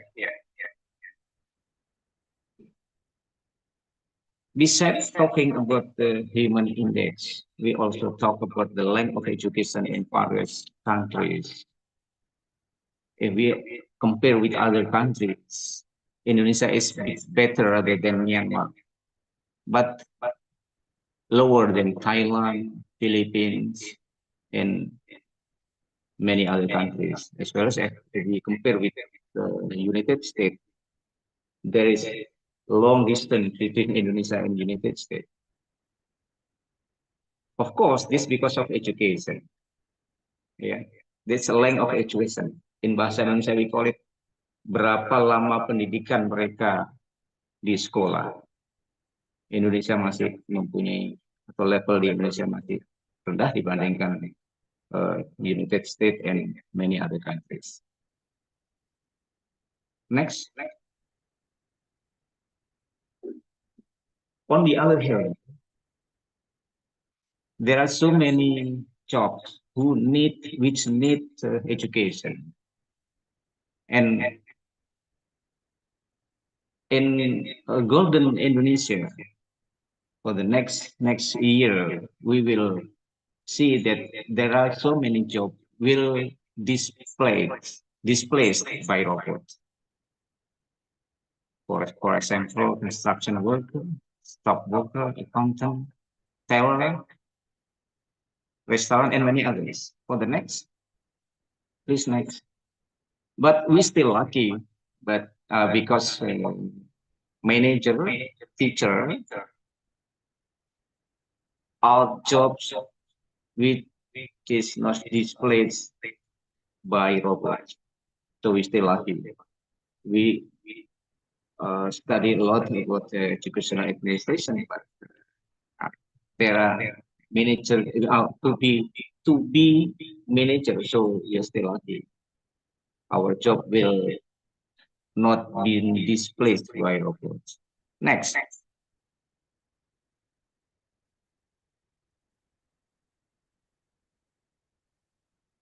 We're talking about democratic bonds. Now, we compare between 2 days and for the next 24, for next 20 years, where the golden generations will happen on 2045. So what will happen there on 2044 based on today's situation? This means that when today we do not have better education, what will happen for the next 2040 or 45?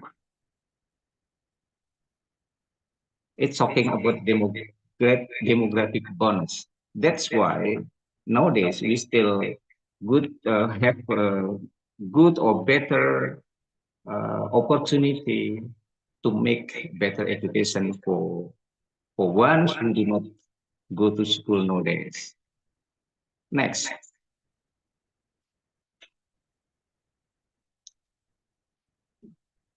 It's some regulation relating the what will happen or how do we manage better education.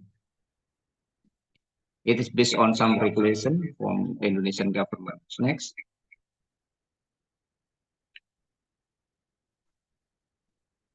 Next. Okay, it's also regulation. We call it Rencana Pembangunan Jangka Panjang Nasional. The National Long-Term Development Plan. Yeah. Some sheet only talk about the RPGPN. So I think we just want to skip some sheet. Okay, next.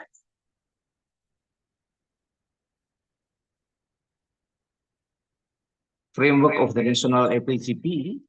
There is abbreviation about the strategy is August 17, based on the number 17 of August 1945.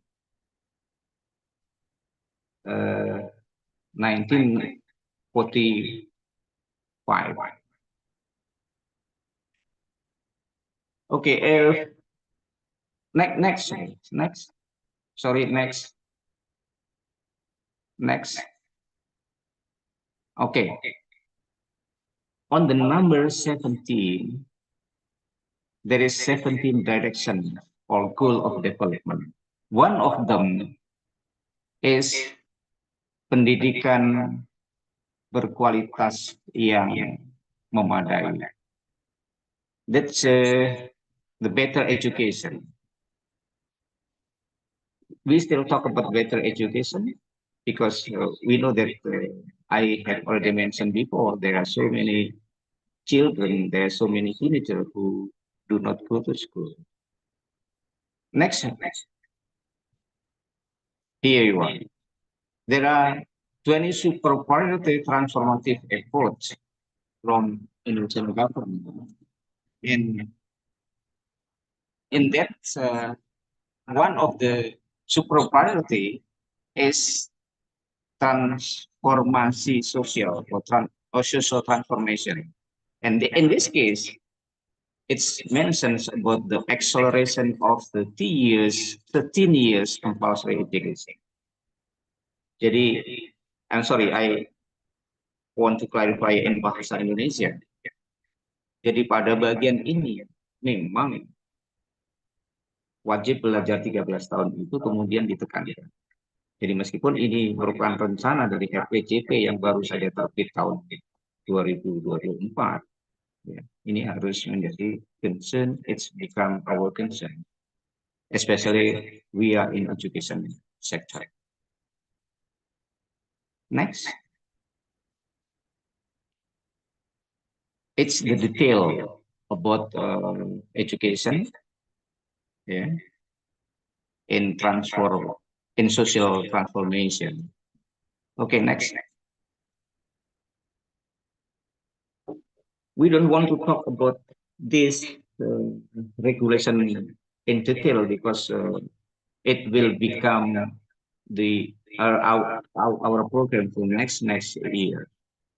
Next. Okay, we think about the importance of education. I think all of us know when we have better education, we will master of cognitive, affective, and psychomotor. And in social culture, we will get better position, we will have self-evidence, we will have a wider network. And in economic, someone who has better education will earn more salary or income, will have recognition, we will have more job option, of course. Okay, next.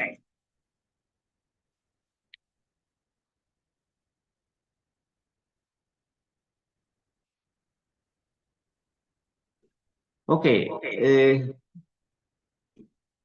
this sheet talk about strengthening continuing education, even though we are already working. So, in short, we think that even though we have already have better education, we still need education. For example, ones who have already finished or graduate in strata 1, they still continue to strata 2 or magister. Again, continue to doctor program. It means even though they have already had education, they still need a better and better education in order to get more opportunities, in order to get more profit for getting better education. Next. It's evident that one who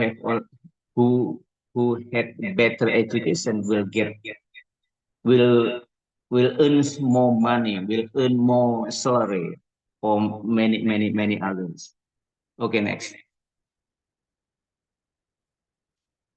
Talking about wajib belajar or compulsory education, I have already done literature research, and the first thing I do to capture or to observe the articles, the research talking about wajib belajar and compulsory education. These are post fewer about wajib belajar and compulsory education. And if we catch the wajib belajar, only a little researchers in Indonesia, or a bit, hanya sedikit teman-teman kita yang di Indonesia yang berbicara tentang wajib belajar. But we have already known that when we talk about compulsory education, there are so many researchers on word talking about compulsory education. So we can compare between two post-viewer picture that compulsory education for wajib belajar. We still need to do more study about that. Tapi bagaimanapun juga, ya, itu jumlahnya sebenarnya masih kecil, ya, jumlahnya masih kecil.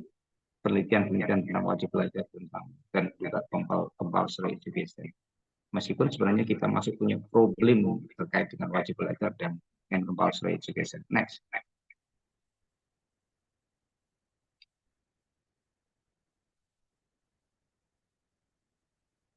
That's our literature research. We collected around 90 articles studying about wajib belajar, and we analyzed 66 articles. The articles written or done since 2015 until 2024. And if we talk about respondent on those research, there were 854 respondents. They were children who do not go to school, parents, teachers, school principal, village official, and random community. Jadi itu studi yang kami lakukan terhadap 90-an lebih artikel tentang wajib belajar, dan itu respondennya ya di penelitian-penelitian yang mereka lakukan, bukan yang kami lakukan, tapi yang mereka lakukan sebanyak 800 lebih. Dan kalau kita lihat sebarannya, sebaran dari penelitian yang dilakukan itu di 34 provinsi. If now we talk about the number of provinces, today there are 38 provinces. But we search the research talking about compulsory education in 34 provinces. So I think it's memadai untuk diambil beberapa pembelajaran dari research yang telah dilakukan itu. Okay, next please. Is the result factors causing dropout or not continuing education? There are so many factors, there are so many reasons why they do not go to school, why they do not continue the school. But we would like to highlight the 5 highest. Jadi ada 5 faktor yang dominan ya dari lebih dari 25 alasan ini. Yang pertama adalah the first is economic condition. They do not go to school because of the economic condition. The second, lack of interest. Jadi sebagian mereka minatnya kurang untuk belajar. Few days ago I met some of them in some provinces in Indonesia. Ya memang ada mereka yang tidak berniat untuk belajar, motivasinya rendah. The next is bad environment. Lingkungannya itu adalah teman-teman sebaya yang tidak sekolah dan mereka jobless, pengangguran. So the next is lack of care from parents. Lemahnya perhatian, asuhan dari orang tua. The next is parents educational background, pendidikan orang tua yang rendah. They think that without education, they have already have something to earn every day, but they never think about higher education. Ya tentu saja mereka yang berpendidikannya rendah tidak terlalu tahu secara persis manfaat dari pendidikan yang bagus. So they think that's enough. After finish elementary school, enough. Next.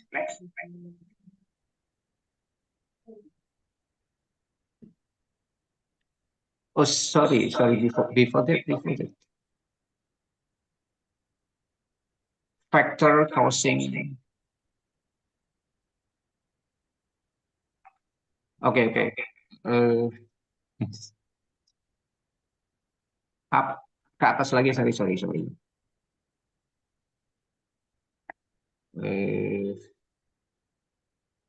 Berarti next ya, next. Itu kan ada faktor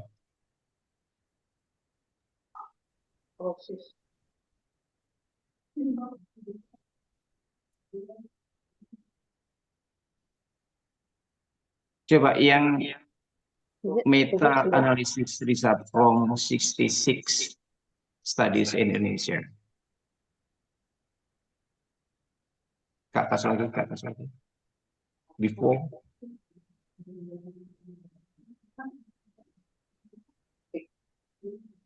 Ya, mungkin ini. Oke. After we know the factors influencing the dropout, the influencing ones who do not go to school, now we try to get the solution. Bagian ini bercerita tentang solusi yang mereka hadapi, yang mereka lakukan untuk membuat agar sebagian anak-anak mereka itu menjadi sekolah.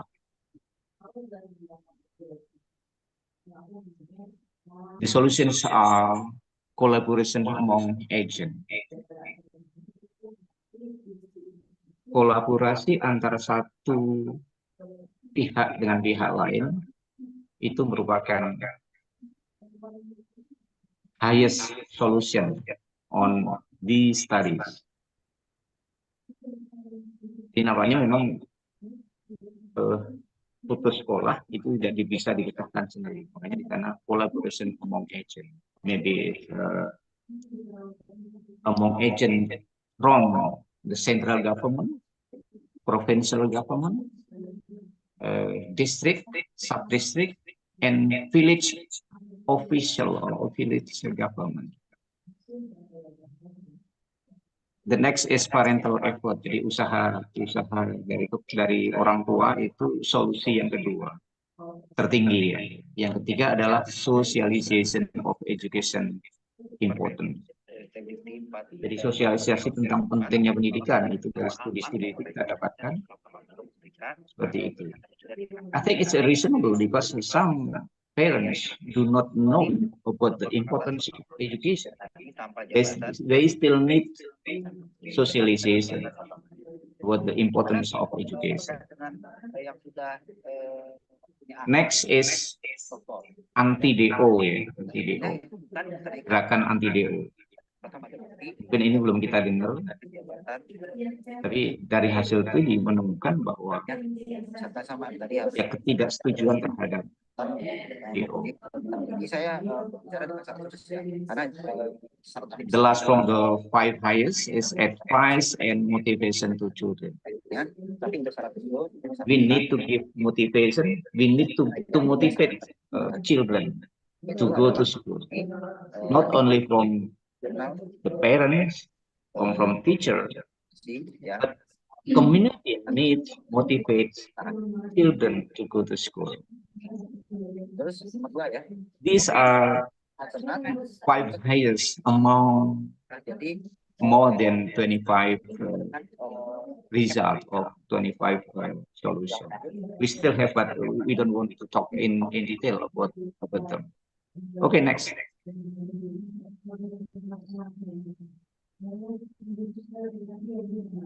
Next. Okay, this sheet to us that compulsory education timelines, and we have already passed the compulsory education trial, the 6-year compulsory education, 9-year, 12-year compulsory education, and now we are in the period of 13-year compulsory education. The official regulation published in 2024, it's in September. I have mentioned before the regulation number 59, 2024 buat RPJP. Jadi kita sekarang ini mulai babak baru memasuki 13-year compulsory education. Next.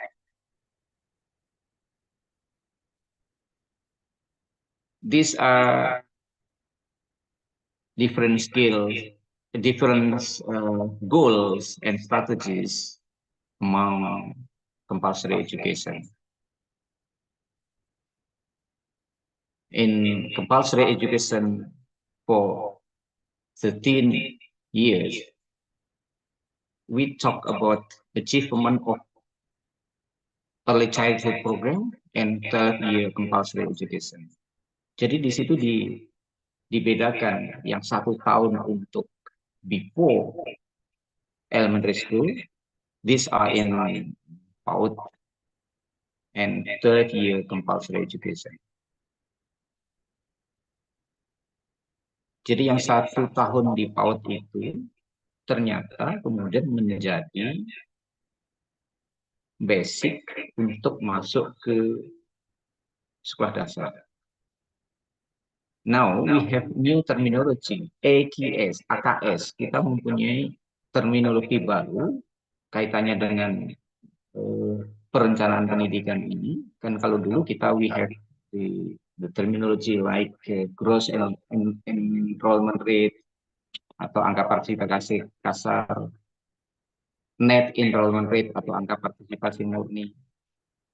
Kita hari ini punya istilah baru, AKS, angka kesiapan sekolah.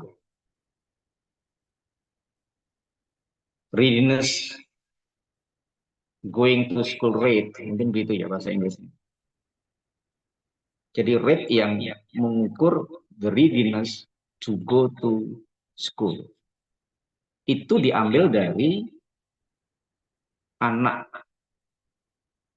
SD kelas 1 yang telah memasuki, yang pernah masuk ke TK dibagi dengan jumlah anak kelas 1. The number of grade 1 who had attended TK, ya, early childhood education, divided by number of grade 1 student. Jadi itu ketemu angka. I think our lecturer who teach in early childhood education will pay more attention on this case, because it's now become a new number, new terminology that will be used to succeed in compulsory education. Jadi mungkin ini nanti bisa menjadi perhatian Bapak Ibu, teman-teman yang punya concerns on early childhood education. Ya bersama-sama kami, bersama kita semuanya untuk membuat agar we will have a better compulsory education. Okay, next.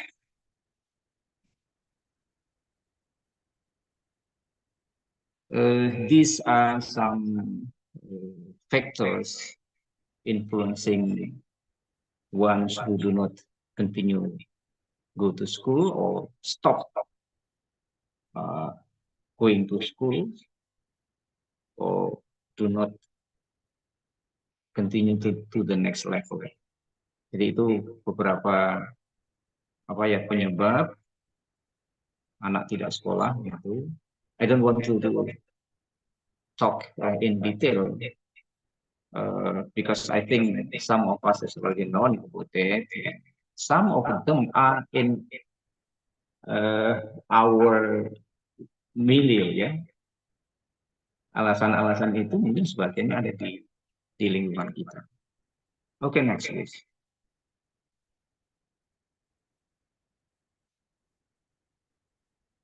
Next please.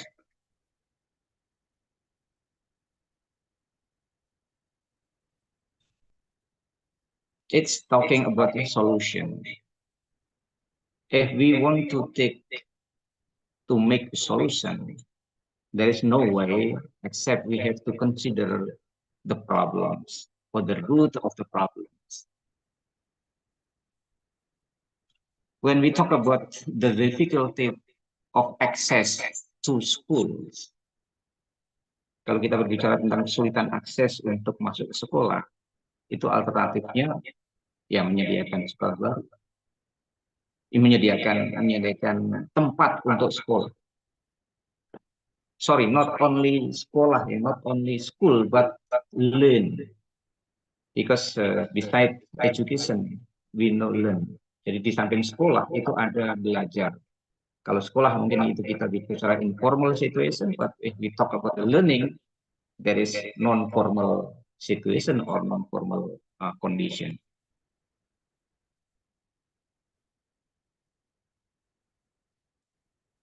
It's the first problems or the first factors influencing one's do not go to school about the excess. Atau mungkin pemecahannya itu dengan building new school unit, add a new classroom, atau juga mendirikan, kalau yang dulu itu ada SD, SMP satu atap, one roof school. But maybe now, not only one roof school from elementary school to junior secondary school. Nowadays, we have to think about from junior secondary school to senior secondary school. Maybe the one roof school is combining between SMP and SMA.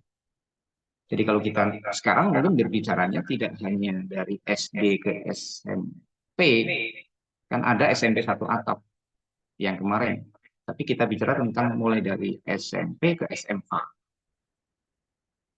Satu atap berarti. Junior and senior high school, one roof school.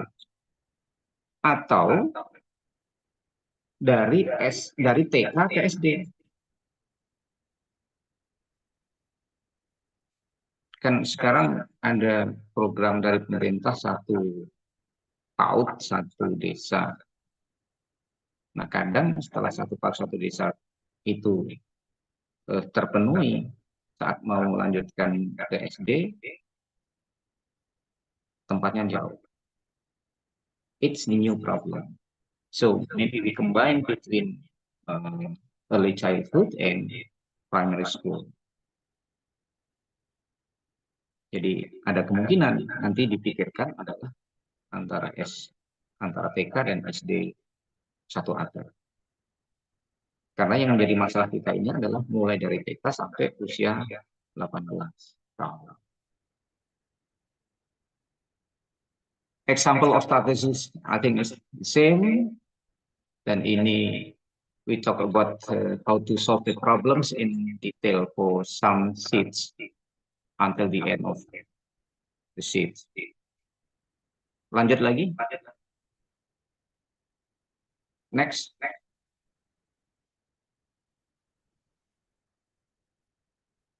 Next, please. Next, please. Next, please. Okay. That is the key things that we have to get to succeed the compulsory education. Togetherness among groups. Jadi kebersamaan antara grup-grup atau antara agent-agent. Siapa yang who participate in this program? Jadi siapa yang perlu bertanggung jawab atau bisa berpartisipasi untuk mensukseskan compulsory education ini agar apa ya tadi di awal itu to attain or to get Golden Indonesia. Pertama adalah central government, pemerintah pusat. There is no way for central government to force in quotation mark all sectors, all units in Indonesia. The second one is the provincial government. At least dinas pendidikan provinsi dalam hal ini mungkin juga BPMP ya. Badan Penjaminan Mutu yang tingkat di provinsi. And then education authorities, siapa saja yang berkecimpung di bidang pendidikan, kemudian other regional department, and then grassroots, in this case PKBM forum, non-formal forum. So when we talk about how to succeed the education, it's not only formal education, but we have to talk about, to ask non-formal education. Because non-formal education is more lebih elastis dibandingkan dengan formal education. Siapa lagi yang perlu kita ajar? Parent tentu iya. Dulu ada Gerakan Nasional Orang Tua Asuh, GNOTA. But now we never hear or listen their sound again. Dulu rame itu GNOTA. Kalau sekarang mungkin because of free education. So the GNOTA movement, we never hear the voice again. Tapi semoga dengan adanya new terminology 13 years ini, GNOTA will give us their voice. Tapi kalau kalah dengan kampanye Indonesia gratis ya, pendidikan gratis ya, mungkin itu kalah. District government, ya, pemerintahan di tingkat kecamatan, di tingkat distrik ya, kabupaten, kota, dan juga sub-distrik. Dan juga yang tidak kalah pentingnya adalah di village government ya. Untuk bisa tahu mereka yang tidak sekolah di SD SMP, itu mereka saya pikir they know exactly about the citizen who do not attend school, who do not go to school. Karena mereka yang terdekat. Kalau kepala sekolah mungkin hanya tahu anak-anak yang tidak melanjutkan. Kepala SD mungkin tahu, kepala SMP mungkin, tapi kemungkinan lebih kecil yang tahu adalah mereka yang ada di desa. Jadi togetherness among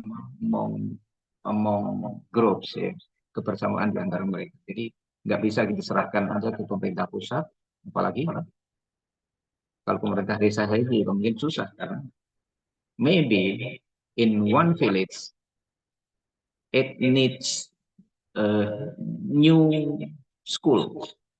Kalau new school biasanya itu dimintakan ke pemerintah pusat. Tapi itu sebenarnya juga sudah ada di pemerintah daerah. Oke, next. Best practices itu hanya sekedar contoh kecil yang dilakukan oleh pemerintah pusat saat ini. Itu ada beberapa kegiatan yang dilakukan, mereka melakukan roadmap, melakukan safari ya, ke daerah-daerah yang mempunyai anak tidak sekolah itu besar. Itu sudah contoh. Kebetulan saja beberapa waktu yang lalu saya ke Bali, itu ke desa tertentu. Baru sekali ini ke Bali masuk desa, biasanya ke Bali kan ke pasar, ke cek wisata. Tapi kemarin itu saya dapat tugas ke Bali, pergi ke pelosok-pelosok dan menemukan anak yang tidak sekolah. Ada yang drop out from elementary schools, ada yang lulus tapi tidak melanjutkan. They finish elementary school, but dalam hal ini she doesn't want to continue to next level to secondary junior high school. Sorry, to junior high school because of economic reason. Itu kebetulan aja yang anak cewek yang perlu baju merah ya. Itu dia lulus SD tapi dia tidak mau melanjutkan ke sekolah. Alasannya adalah orang tuanya tidak mau. Setelah kami cek ke rumah anak yang bersangkutan, ternyata rumahnya bagus. Tapi alasan yang lain adalah malas. Kenapa malas? Teman-temannya malas juga. Setelah dicelacak lagi karena kami datang ke lokasi itu melakukan wawancara, melihat situasi di lapangan, what the reason why she doesn't continue her study. Itu alasannya, di antaranya itu malas, alasan ekonomi, orang tua nggak mampu, padahal rumahnya itu berkeramik cukup rapi. Setelah dilacak lebih lanjut, ternyata ketemu. Dulu pernah dimarahi gurunya. Oh ya, sorry, yang pernah dimarahi gurunya itu yang di atas nih, yang baju kuning. Itu dia tidak tamat SD karena alasannya sakit, ya, sakit kepala. Tapi setelah dilacak lagi, ternyata dia punya masalah waktu itu dimarahi gurunya, sehingga terbayang terus gurunya itu gitu ya, yang memarahi itu sehingga dia mau melanjutkan ke SD. Dari diskusi yang muncul kemudian we offer them to continue to PKBM. Kita mengoffer mereka untuk mau nggak melanjutkan ke PKBM. They were surprised. Mereka surprised. What is PKBM is? What PKBM is? Mereka nggak tahu itu PKBM itu apa. Dan di antara yang berkunjung itu ada juga kepala PKBM. He didn't know that in that village there are so many students who do not continue their study. Itu karena kepala sekolah yang secara kebetulan juga menjadi kepala PKBM di tempat yang berbeda. And finally, we ask them to recruit or to ask some candidate of student to be warga belajar ya. Kalau di PKBM itu namanya warga belajar. Warga belajar itu apa bahasa Inggrisnya itu? The citizen of learning mungkin gitu ya. Menjadi lucu kayaknya. Menjadi warga belajar untuk masuk di PKBM. Ya sementara solusi atau ada solusi ya. Tinggal lanjutnya. Jadi nggak masuk belajar nggak. Tapi kasus-kasus yang seperti itu di Indonesia itu kan masih banyak. Itu tadi kan yang angka yang pertama I mentioned is more than 4 million. Tapi 4 million itu terbagi-bagi, ada yang elementary school, ada yang junior high school, ada yang senior high school, dan ada yang juga yang level yang paling awal, yang paling early childhood education.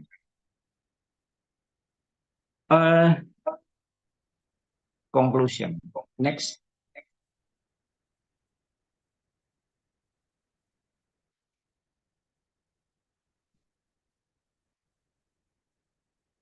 Conclusionnya itu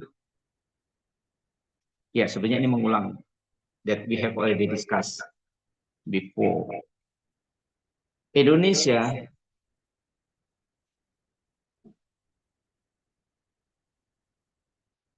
mau tidak mau ya, jadi Indonesia has to continue make careful plan and continue to prepare for the Golden Indonesia. Jadi mau tidak mau saya itu sesuai dengan yang tadi di RPJP nasionalnya itu, ya mau tidak mau, meskipun masih banyak kendala, ya, harus melanjutkan itu, ya, untuk membuat Indonesia emas. Kemudian demographic bonus. It is necessary to prepare to become quality Indonesian people through quality and sustainable education. So that the demographic bonus is not to the opposite. Instead, it becomes a demographic burden. Jadi demographic bonus itu bagus, tapi kalau menjadi demographic burden itu will burden the country and the next generation. Menjadi burden country and next generation. Kasihanlah next generation kalau mereka dapat burden dari demographic bonus itu. The success of 13 years of compulsory education is a social transformation. As a social transformation, is a shared responsibility of all levels of the nation children. Jadi ini sebenarnya sudah diedit, tapi ternyata belum muncul yang terbaru ya. Sorry, okay, no problems. Jadi suksesnya ini menjadi beban dari semua negara kita. Semua, maksud saya semua bagian, semua part of Indonesia dari berbagai segi tadi ya. Compulsory education will continue to higher education in line with the success of the previous level of compulsory education. Jadi kalau compulsory education ini di level tertentu itu menjadi kunci sukses untuk compulsory education for the next. Dan kalau ini tidak sukses, ya,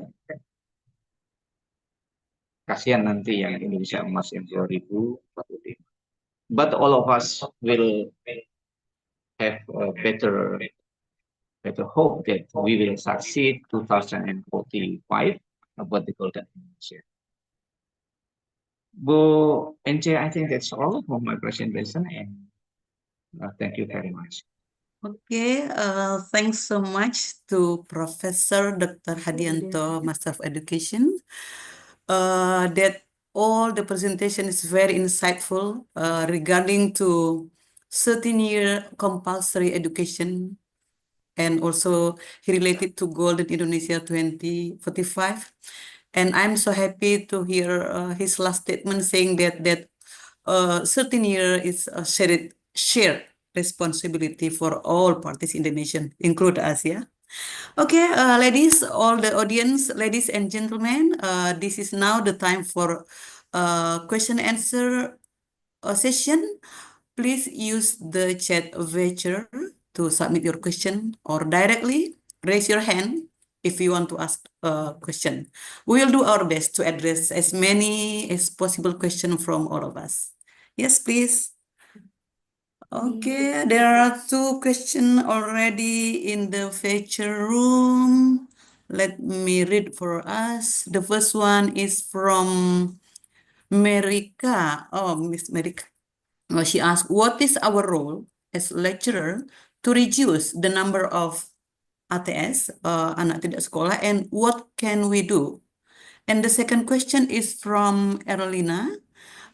She want to know, why is the foster parent program no longer a government program?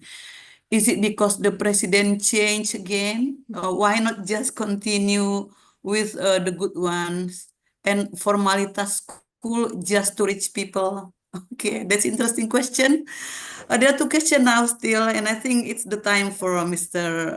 Hadianto to answer the question. The platform is yours, Mr. Hadi. Okay, thank you very much, Bu Ence. Thank you very much, Merika and Bu Erlina. It's very important question, but let me try to answer the part that we may concern on that problem. What is the rule to reduce the ATS here? The children who do not attend school. Because the number is very, very huge, 4 million. Yeah. So we only may take a little part of that. First, from the educational management sector, we develop the education plan.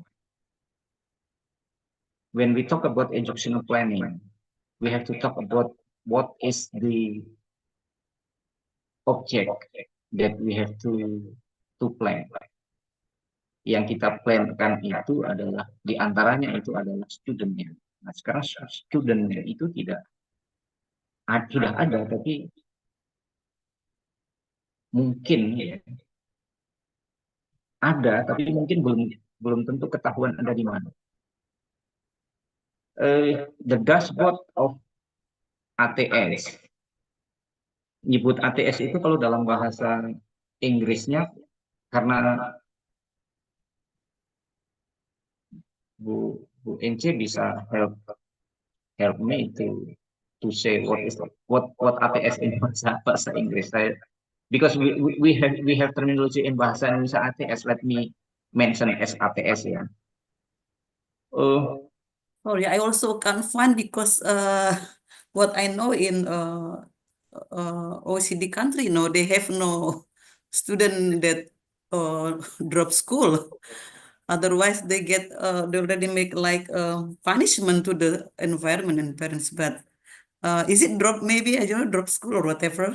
Maybe just say ATS Pak for sure because this for Indonesian context. Yeah, because they don't have the phenomena like that. Yes, so that's they don't have a special terminology for that. Is that right? That's right. ATS itu sebenarnya ada tiga ya, ada tiga komponen. Di dashboard itu disebutkan itu istilahnya itu, if we zoom the screenshot, we will see that BPD ya, belum pernah belajar. Jadi anak tidak sekolah itu kelompoknya adalah belum pernah belajar. Kemudian DO, kemudian lulus tidak melanjutkan. Jadi ada tiga. There are three components of ATS. One who never go to school. The second one is drop out. Kalau DO kita punya istilah DO, dan istilah DO itu sudah populer di Indonesia. Kemudian the third one is one who have already finished but they do not continue their study. Itu lulus tidak melanjutkan. Kalau dalam istilah di dashboard itu adalah ATM. Bu Merika, we talk about educational planning. Jadi itu bisa kita rencanakan atau bisa kita telusuri. Contoh, kita belajar bagaimana kalau dulu kita belajar tentang educational planning itu ada di sana ada metode untuk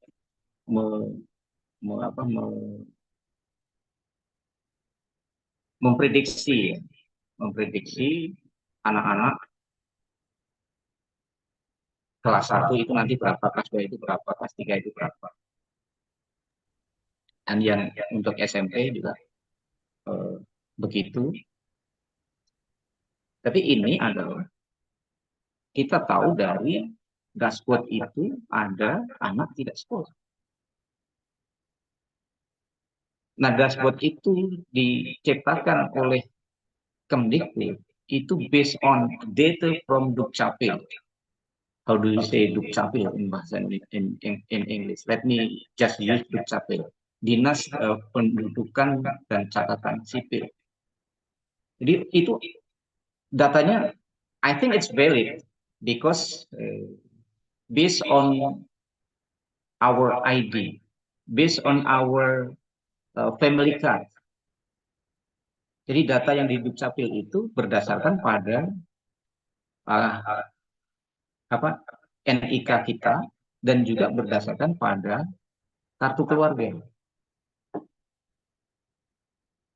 Jadi dia ditarik dari Dukcapil, ditarik ke kementerian untuk menjadi dashboard ATS. Kemudian data itu juga diambil dari Dapodik.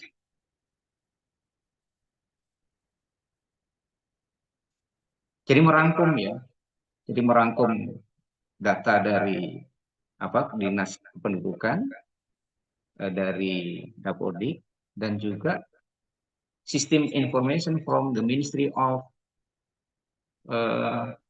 Religious Affairs.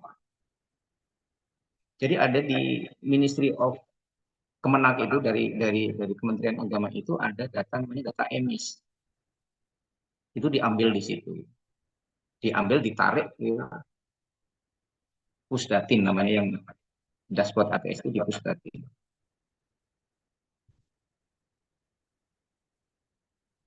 Jadi dari 3 komponen itu, saya melihat atau kita melihat data yang ada di Pusdatin itu, yang ATS itu seharusnya valid, seharusnya betul. Tapi ternyata dijumpai juga. We found that ones who are in the dashboard of ATS, but jadi ditemui di dashboard itu anak tidak sekolah, tapi ternyata mereka sekolah, ada juga. But we also find that there are some children where their identity are not on the dashboard of ATS. Tapi kita juga jumpai anak-anak yang ada anak tertentu gitu. Makanya di foto bagian depan saya, presentasi saya itu adalah ada foto anak yang pakaiannya kusut dan mereka tidak sekolah. Tapi tidak ditemui di situ. Tidak ditemui we can find on the dashboard of ATS. Jadi tadi kalau kita mau berperan, kalau peran kita sebagai dosen di educational organization, we talk about educational planning. Educational planning itu termasuk juga include in that we plan how to make a continuation or continuation keberlanjutan dari SD ke SMP, dari SMP ke SMA. When we talk about the PPDB, we talk about penerimaan siswa baru, itu juga bagian dari bagaimana membuat agar mereka tetap sekolah. Terlepas ada permasalahan rayonisasi atau zonanisasi, atau permasalahan yang lain. It's our part of job as educational administrator. Ya, kalau kaitannya dengan mahasiswa, Bu Merika itu ya, I think you can ask them to find whether they know or not in the village a student who do not attend the school. Jadi untuk menemukan, kita bilang ke mahasiswa, tolong cari di tetangga Anda ada nggak anak-anak yang sekolah. Kemudian kita dorong untuk sekolah. Nah, untuk mendorong tadi itu yang strateginya yang very difficult and very complex. It's quite difficult because they have so many reasons why they do not attend school.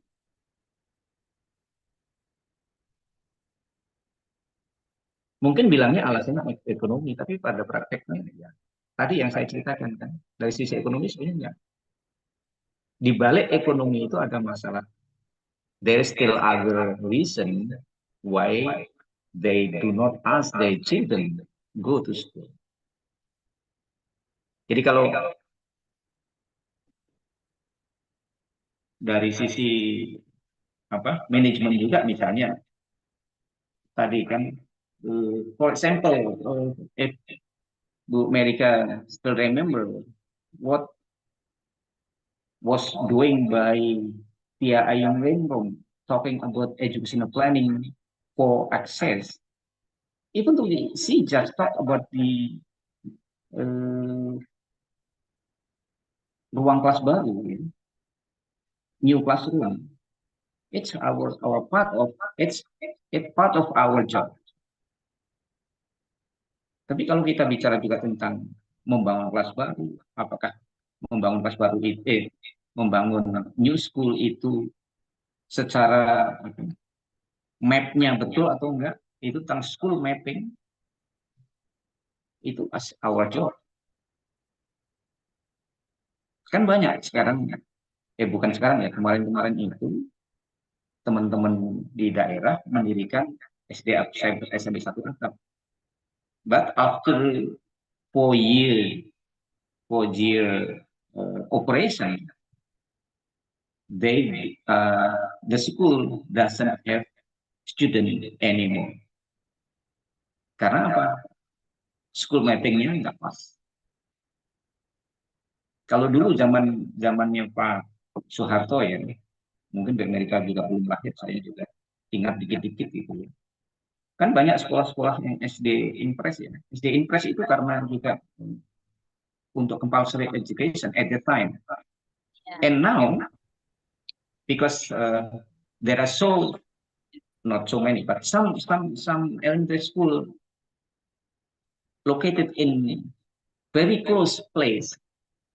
So now they are merged. Jadi sekolah-sekolah yang SD yang berdekatan itu kan sekarang di merger, dijadikan satu. Dan sebenarnya yang SD Impres itu kan dalam rangka wajib belajar tahun itu. Nah sekarang di merger karena apa? Memang sudah habis kemudian itu. Di samping itu juga mungkin karena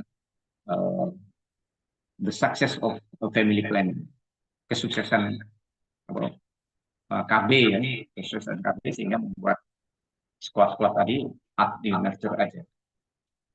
Because it's inefficient in terms of management. Kepala sekolahnya banyak tuh di satu lokasi itu, karena SD-nya banyak ya, ada 6 SD di satu lokasi. Sekarang jadikan 2 SD misalnya gitu. Itu kan harus mengurangi atau harus mempensiunkan 4 kepala sekolah kan. It's very very difficult. Jadi saya kira kalau kita bicara tentang peran educational administration, in that case, on compulsory education, we still have a lot of slot, a lot of place.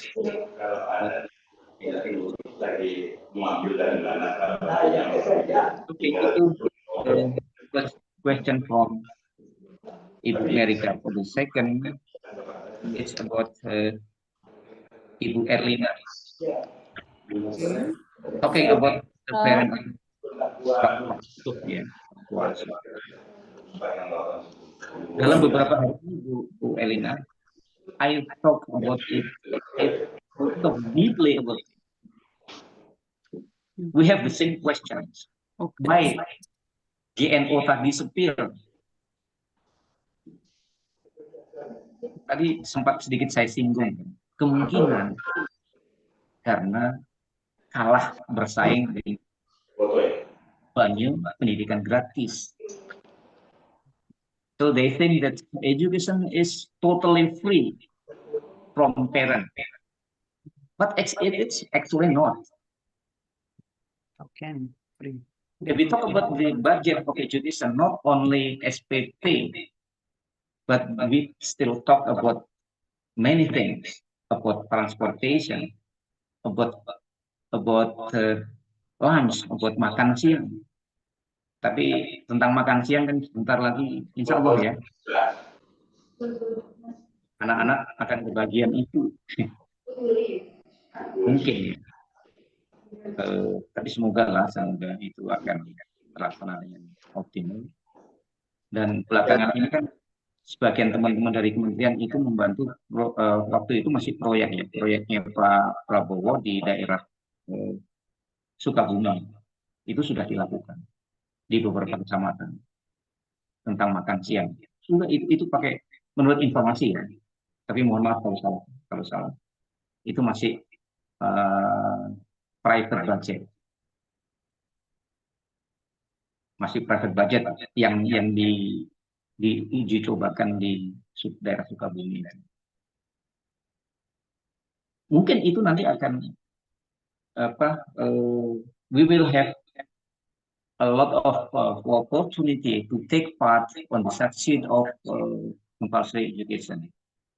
Whether we will be a foster parent or anything.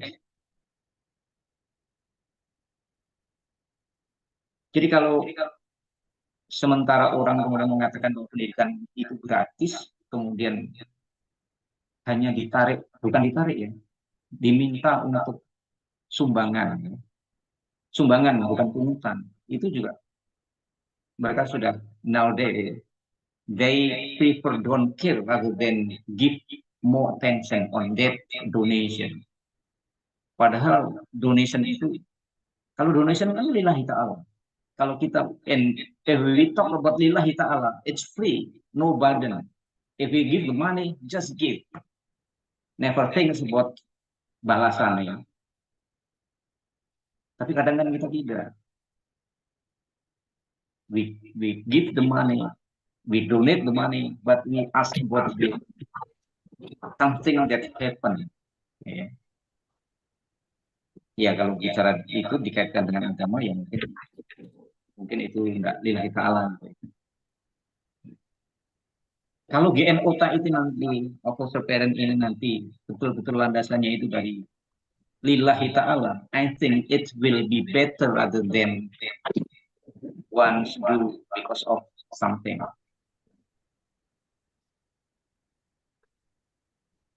Tapi ini berat kan untuk lillahi ta'ala itu. Tapi saya yakin sebagian sekarang ini terjadi. Saya yakin ini terjadi, sedang terjadi, tapi silently happen.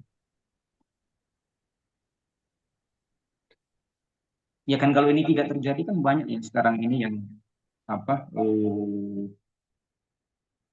sekolah-sekolah yang di pondok pesantren itu ada pondok pesantren yang memang betul-betul membuat free mereka untuk belajar ya, karena yang belajar itu adalah anak-anak du'afa. Dan sebagian anak-anak du'afa itu, nah pada saat kita bicara tentang pencatatan sipil, mereka tidak berdaftar. Mungkin ini anaknya korban korban dulu pelecehan seksual, atau pelajaran tabrak lari, korban nikah muda gitu.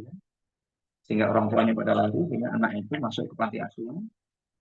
Orang tuanya adalah pengurus panti asuhan. Ya tapi juga banyak yang panti asuhan itu juga dia tetap minta, they ask donation from community. But I think that's still okay ya. Masih ada yang ikut memikirkan yang seperti itu. Tapi semoga ginilah yang karena ini undang-undang yang tadi yang nomor 59 tahun 2004 itu undang-undang RPJP nasional. Kalau undang-undang nanti kan ada turunannya. Kalau ada turunannya mungkin perpres sekarang mungkin insya Allah sebentar lagi selesai. Itu kan kemudian nanti akan peraturan turunan dari untuk pelaksanaan ini.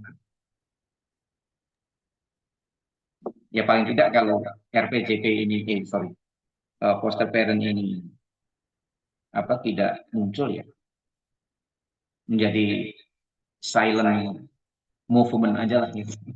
Menjadi silent movement. Yang itu lillahi ta'ala, nggak perlu dipublish kan gitu. Tapi kalau publish ini niatnya kan untuk mendapatkan jamaah, untuk mendapatkan follower. We will ask more followers to join with faster parents to succeed the compulsory education for all levels, whether they are in compulsory and compulsory in early childhood, compulsory in elementary school or primary school, or junior secondary and senior secondary schools. Yang jelas, they still need help, still need our help. Sorry to interrupt, sir. Actually, there are 3 more questions in the feature room. Would you like me to read it for you? Okay. That's all my answer for 2 questions. Yeah. There are another from Miss Lutfi. She would like you to explain the strategy to encourage people in rural area in Indonesia. According to her, that parents feel that it's not important for their children to go to school. And from Miss Wahyuni from FIS UNP, she said that like poverty, according to her, that education in Indonesia is just like a vicious circle in poverty. So he want to ask you, what's your comment about that, and what is the point to leave that circle? And the last question is from Ibu Feni Ayu from IAIN Bukit Tinggi. She asks you, as an academic, how do you assess the impact of the Merdeka curriculum on the mindset of Z generation, who tend to be skeptical about formal education? Have you observed significant change in their learning behaviors? There are 3 questions, so hopefully you can answer that in not more than 15 minutes. Please. Very, very hard question. I think it's very academic question. Yeah. Some of the question need research. So I think it will be a new title of the research for our friends in the Department of Education Administration or in other departments. Excuse me, I answered my friend. The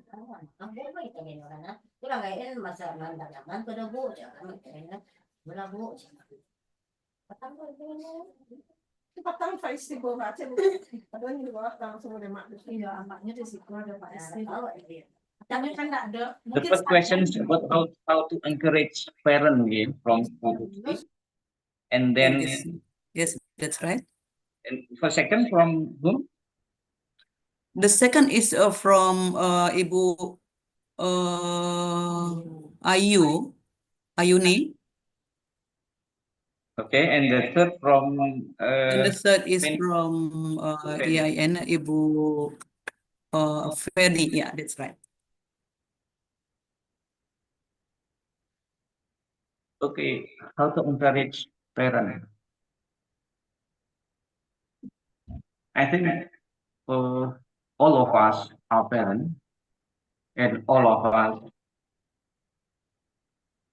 yeah, except one who doesn't have children yet. Yeah. But as a parent, everything we give to our children, we give everything to our children, including money, including care. Banyak hal yang kita berikan kepada anak kita, tidak hanya uang tapi perhatian. Dan salah satu bentuk perhatian itu adalah education. Part of the care adalah education. Dan let me say that education is expensive. Very expensive. Nggak ada education yang cheap. If we want to get better, best education, we have to pay much for that.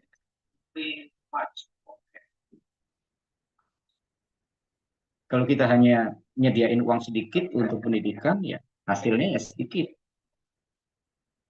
Termasuk juga pemerintah kita. Anggaran 20% ya menurut hitungan pemerintah kan cukup kan. Tapi ternyata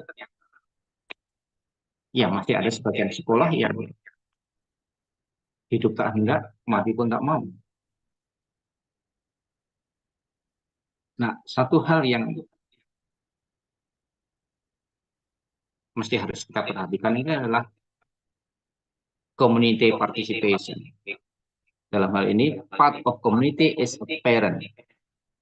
Orang tua itu bagian dari parent. Orang tua itu bagian dari community. Jadi kalau dia kita encourage, but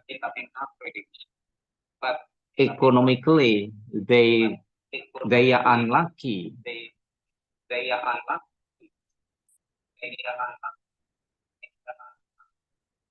Itu bisa juga kita kembalikan pada ajaran agama yang tadi saya di PowerPoint saya tulis di background itu for the first things. Sebelum bicara tentang yang lain, kita kembalikan itu tentang bahwa pendidikan itu penting, bahwa menuntut ilmu itu wajib dari ayunan sampai liang lahat. Get the education even though you have to go to China, ya kan? Ajaran-ajaran seperti itu. Tapi juga kadang memang it based on the apa yang mau saya bilang itu mungkin culture.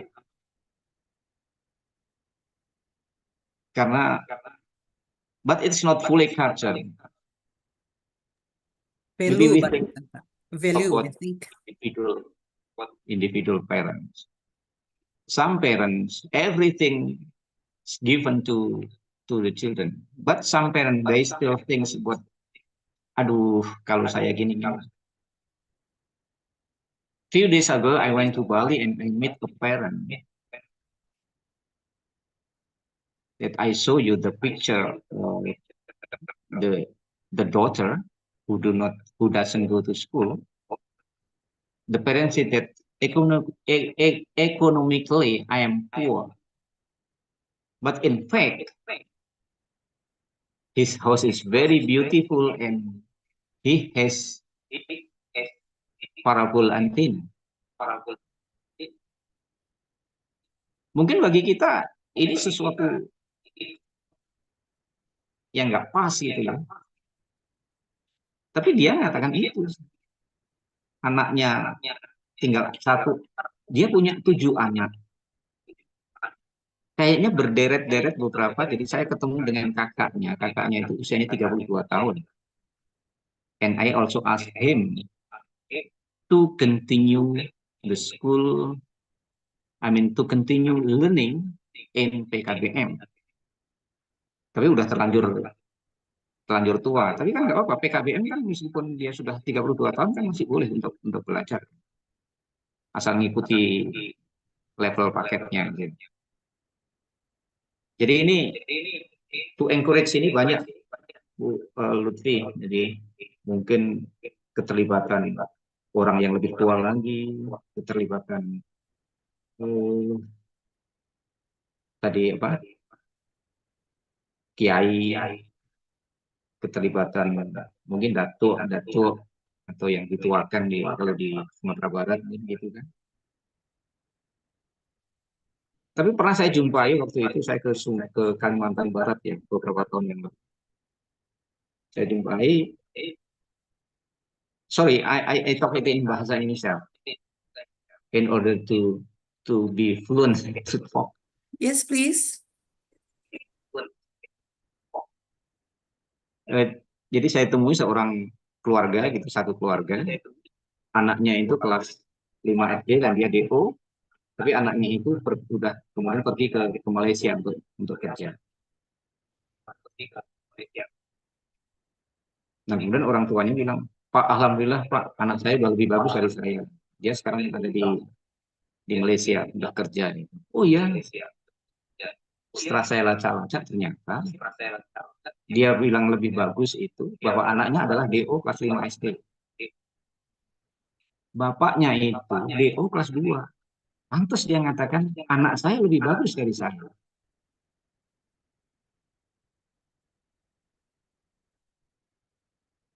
Dan dia sempat mengatakan itu sih sebut aja Muhammad itu dia hanya tamatan SD tapi dia mobilnya 5, lahan sawitnya 10.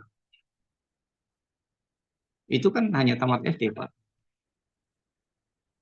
Tapi si orang tua itu nggak pernah berpikir, nggak bisa, bukan nggak pernah, mungkin they will never think gitu ya. Itu lulus SD aja punya 5 mobil, punya 10 sawit, 10 hektar sawit. Coba kalau dia tamat SMA atau tamat AP misalnya gitu, AP UNP, kalau ini di Kalimantan ya bukan AP UNP tapi di Tanjung Pura sana, mungkin mobilnya nggak 5, mungkin mobilnya 25. Lahan sawitnya nggak 10, mungkin 20 lahan sawit. Nah, orang tua yang tadi yang di kelas 2 SD itu nggak sempat berpikir yang seperti itu. Malah bukan nggak sempat, mungkin malah nggak bisa. Jadi itulah, jadi mungkin sebagiannya adalah because of culture, because of individual things, and untuk mendidik seperti itu kan bukan semata-mata tugas kita yang ada di perguruan tinggi. Bisa juga bahwa di situ kan ada Pak Kadusnya, Pak Kadesnya, mendidik itu kan. Nah, itulah tanggung jawab bersama-sama untuk how to encourage them to get better things about education. Coba kamu menjawab ini dulu, tugas kita semua. Jadi lingkaran ini untuk memecah lingkaran kehidupan ini. Waktu saya menjelang kuliah, ada om saya yang bilang ke saya, Hadianto, kalau kamu saya kasih uang banyak yang cukup untuk berdagang, apakah kamu milih untuk berdagang atau melanjutkan kuliah? Saya bilang, om, saya kuliah aja.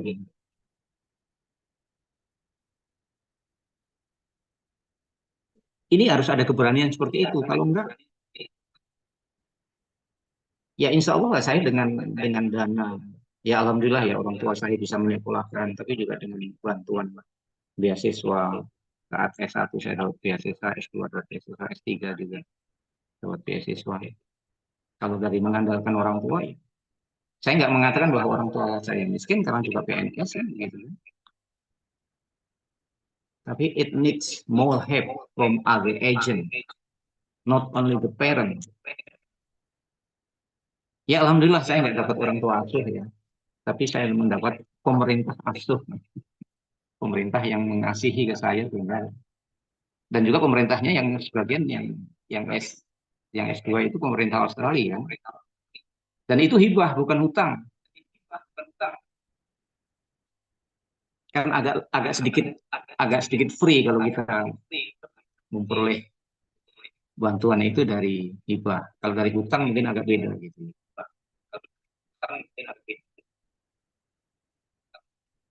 Jadi harus ada keberanian Bu untuk memecah itu. Jadi kalau nggak keberanian, tapi juga keberanian tidak hanya sekedar berani, tapi it needs expertise from one who have more education. Paling tidak education-nya itu juga education, baik education yang formal ataupun yang non formal, atau education yang kan begini ya, ada juga yang kita lihat di pondok pesantren itu kan ada yang salafiyah dan ada yang kalafiyah. Yang kalafiyah itu yang modern, yang salafiyah itu yang kuno, yang model pakai, bukan kuno ya, yang lama ya, pakai kitab kuning. Kalau yang kalafiyah itu kan ada ijazah setelah keluar, tapi yang salafiyah kan tidak tercatat atau belum tercatat sudah tercatat di EMIS tapi tidak bisa masuk ke dashboard ATS yang saya itu tadi.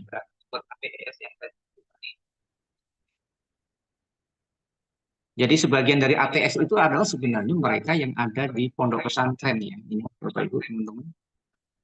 Nah ini mungkin nanti sistem yang bisa memperbaiki sehingga they will join in ATS dashboard. Jadi tadi kalau kemiskinan tadi itu tidak dipecah, tidak dihapus atau tidak dipotong. Nah, salah satu cara untuk memotong itu adalah education.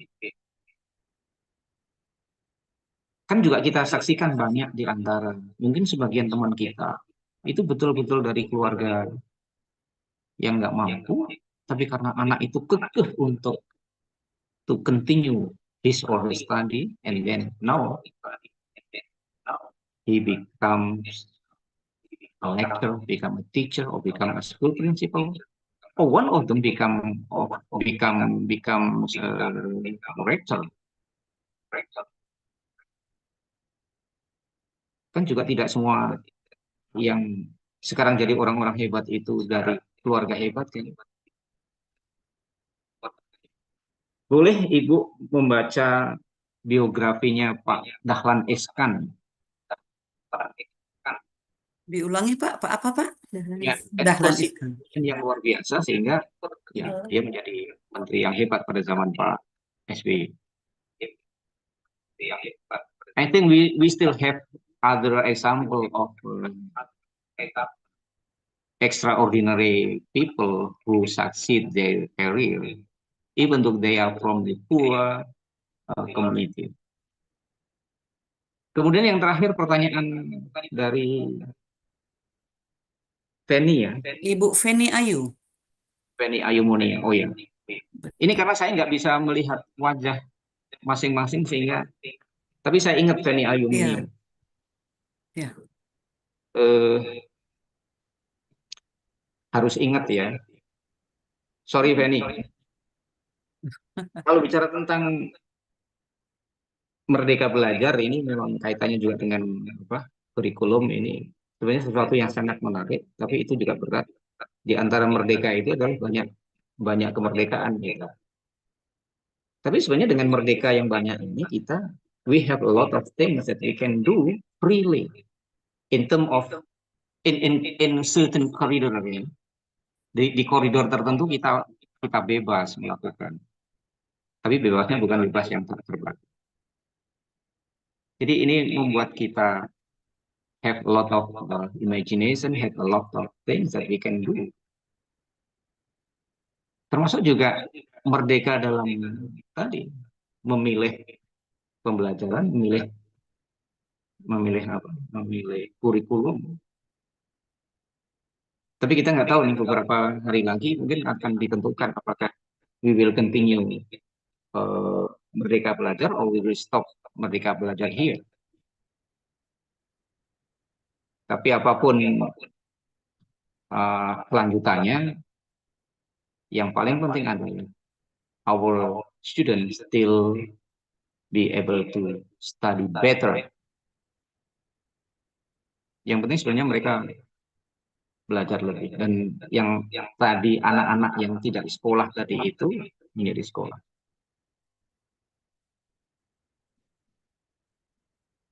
Terkait dengan yang merdeka belajar, di perguruan tinggi sebenarnya kita punya kemerdekaan yang banyak. Dan dengan kemerdekaan yang banyak itu kemudian kita bisa memilih sesuatu yang banyak. Dan harapannya itu kita menjadi memperoleh sesuatu yang more than usual. Tapi ini termasuk berat ya Bu Penny. Karena di balik yang merdeka tadi itu, banyak hal-hal yang juga merdeka, tapi kemudian kemerdekaan mereka itu disturb us. Itu mengganggu kita. Jadi karena merdeka sehingga membuat orang lain menjadi tidak merdeka. Nah harapannya itu tidak seperti itu. Tapi we will wait and see, but yeah, I don't know exactly whether it will be continued or not. But we still think that it's also good for us. Jadi apapun modelnya nanti yang penting minumnya tetap Coca-Cola. Yang penting anak kita tetap belajar dan memperoleh sesuatu yang bagus. Dan belajar yang baik ini akan memecah tadi circle kehidupan tadi itu, dan orang yang biasanya berpendidikan lebih bagus itu akan bisa memberi nasihat lebih itu kepada mereka yang mungkin belum begitu bagus. Di kampung saya dulu ada istilah tidak bagus kalau kebo nusu gudel. Jadi nggak bagus kalau ada kerbau menyusu ke anaknya. Tapi itu kan zaman dulu, sekarang sudah berbeda. Kan dulu juga ada istilah daripada hidup bercermin bangkai, lebih baik mati berkelang tanah. Itu generasi baby boom. Kalau Gen Z mungkin sekarang nggak mau dengan itu. Saya aja udah saya tuker itu. Daripada hidup bercermin bangkai, lebih baik hidup bahagia dengan pendidikan. Through compulsory education. Okay, I think that's all, Bu Inceria. Thank you very much for your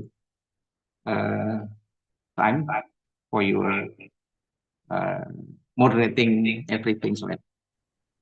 Thank you, Professor Hadianto, for a very invaluable presentation. And you have successfully answered the 5 questions.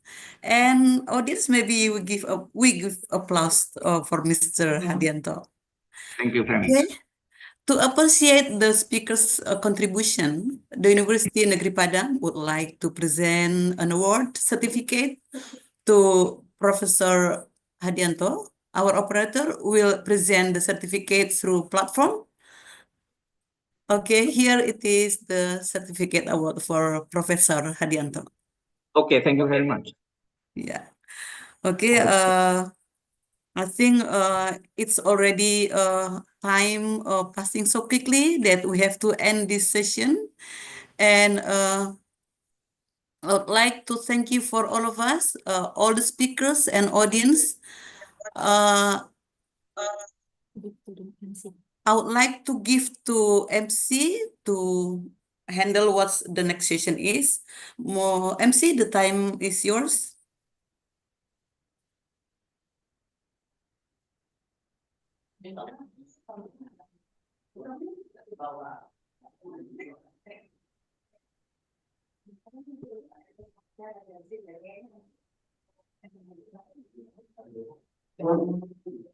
Thank you, Ibu. Okay, we have finished for our session.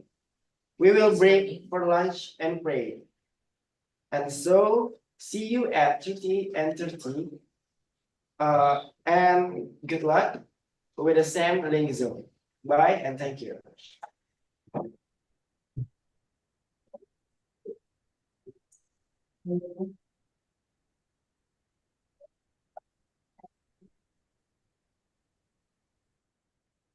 Berarti kita boleh live ya.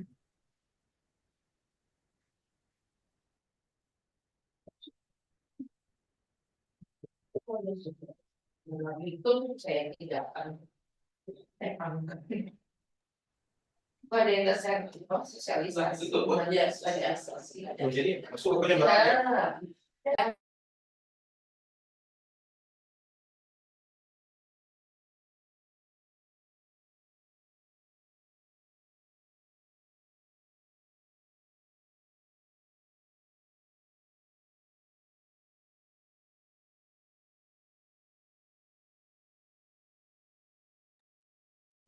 Bapak Ibu yang masih berada di Zoom, kita break sementara. Nanti kita akan kembali pukul 1.30 ya, Bapak Ibu, 1:30.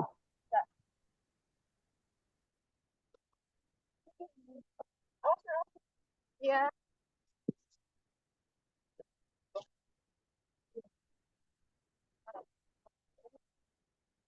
Udah? Tinggal aja. Kali makan dulu. Saya hati-hati. Kok masuk sana? Masuk aja. Tinggal dibuka.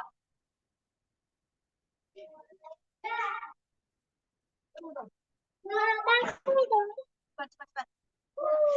Cepat masuk cepat. Assalamualaikum belum masuk. Kak Lukna kotor rasa nah iya. Assalamualaikum Ki. Nanti beli makan.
إن لم يؤمنوا بهذا الحديث أسفا إنا جعلنا ما على الأرض زينة لها لنبلوهم أيهم أحسن عملا وإنا لجاعلون ما عليها صعيدا جرزا أم حسبت أن أصحاب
Ready, Ki?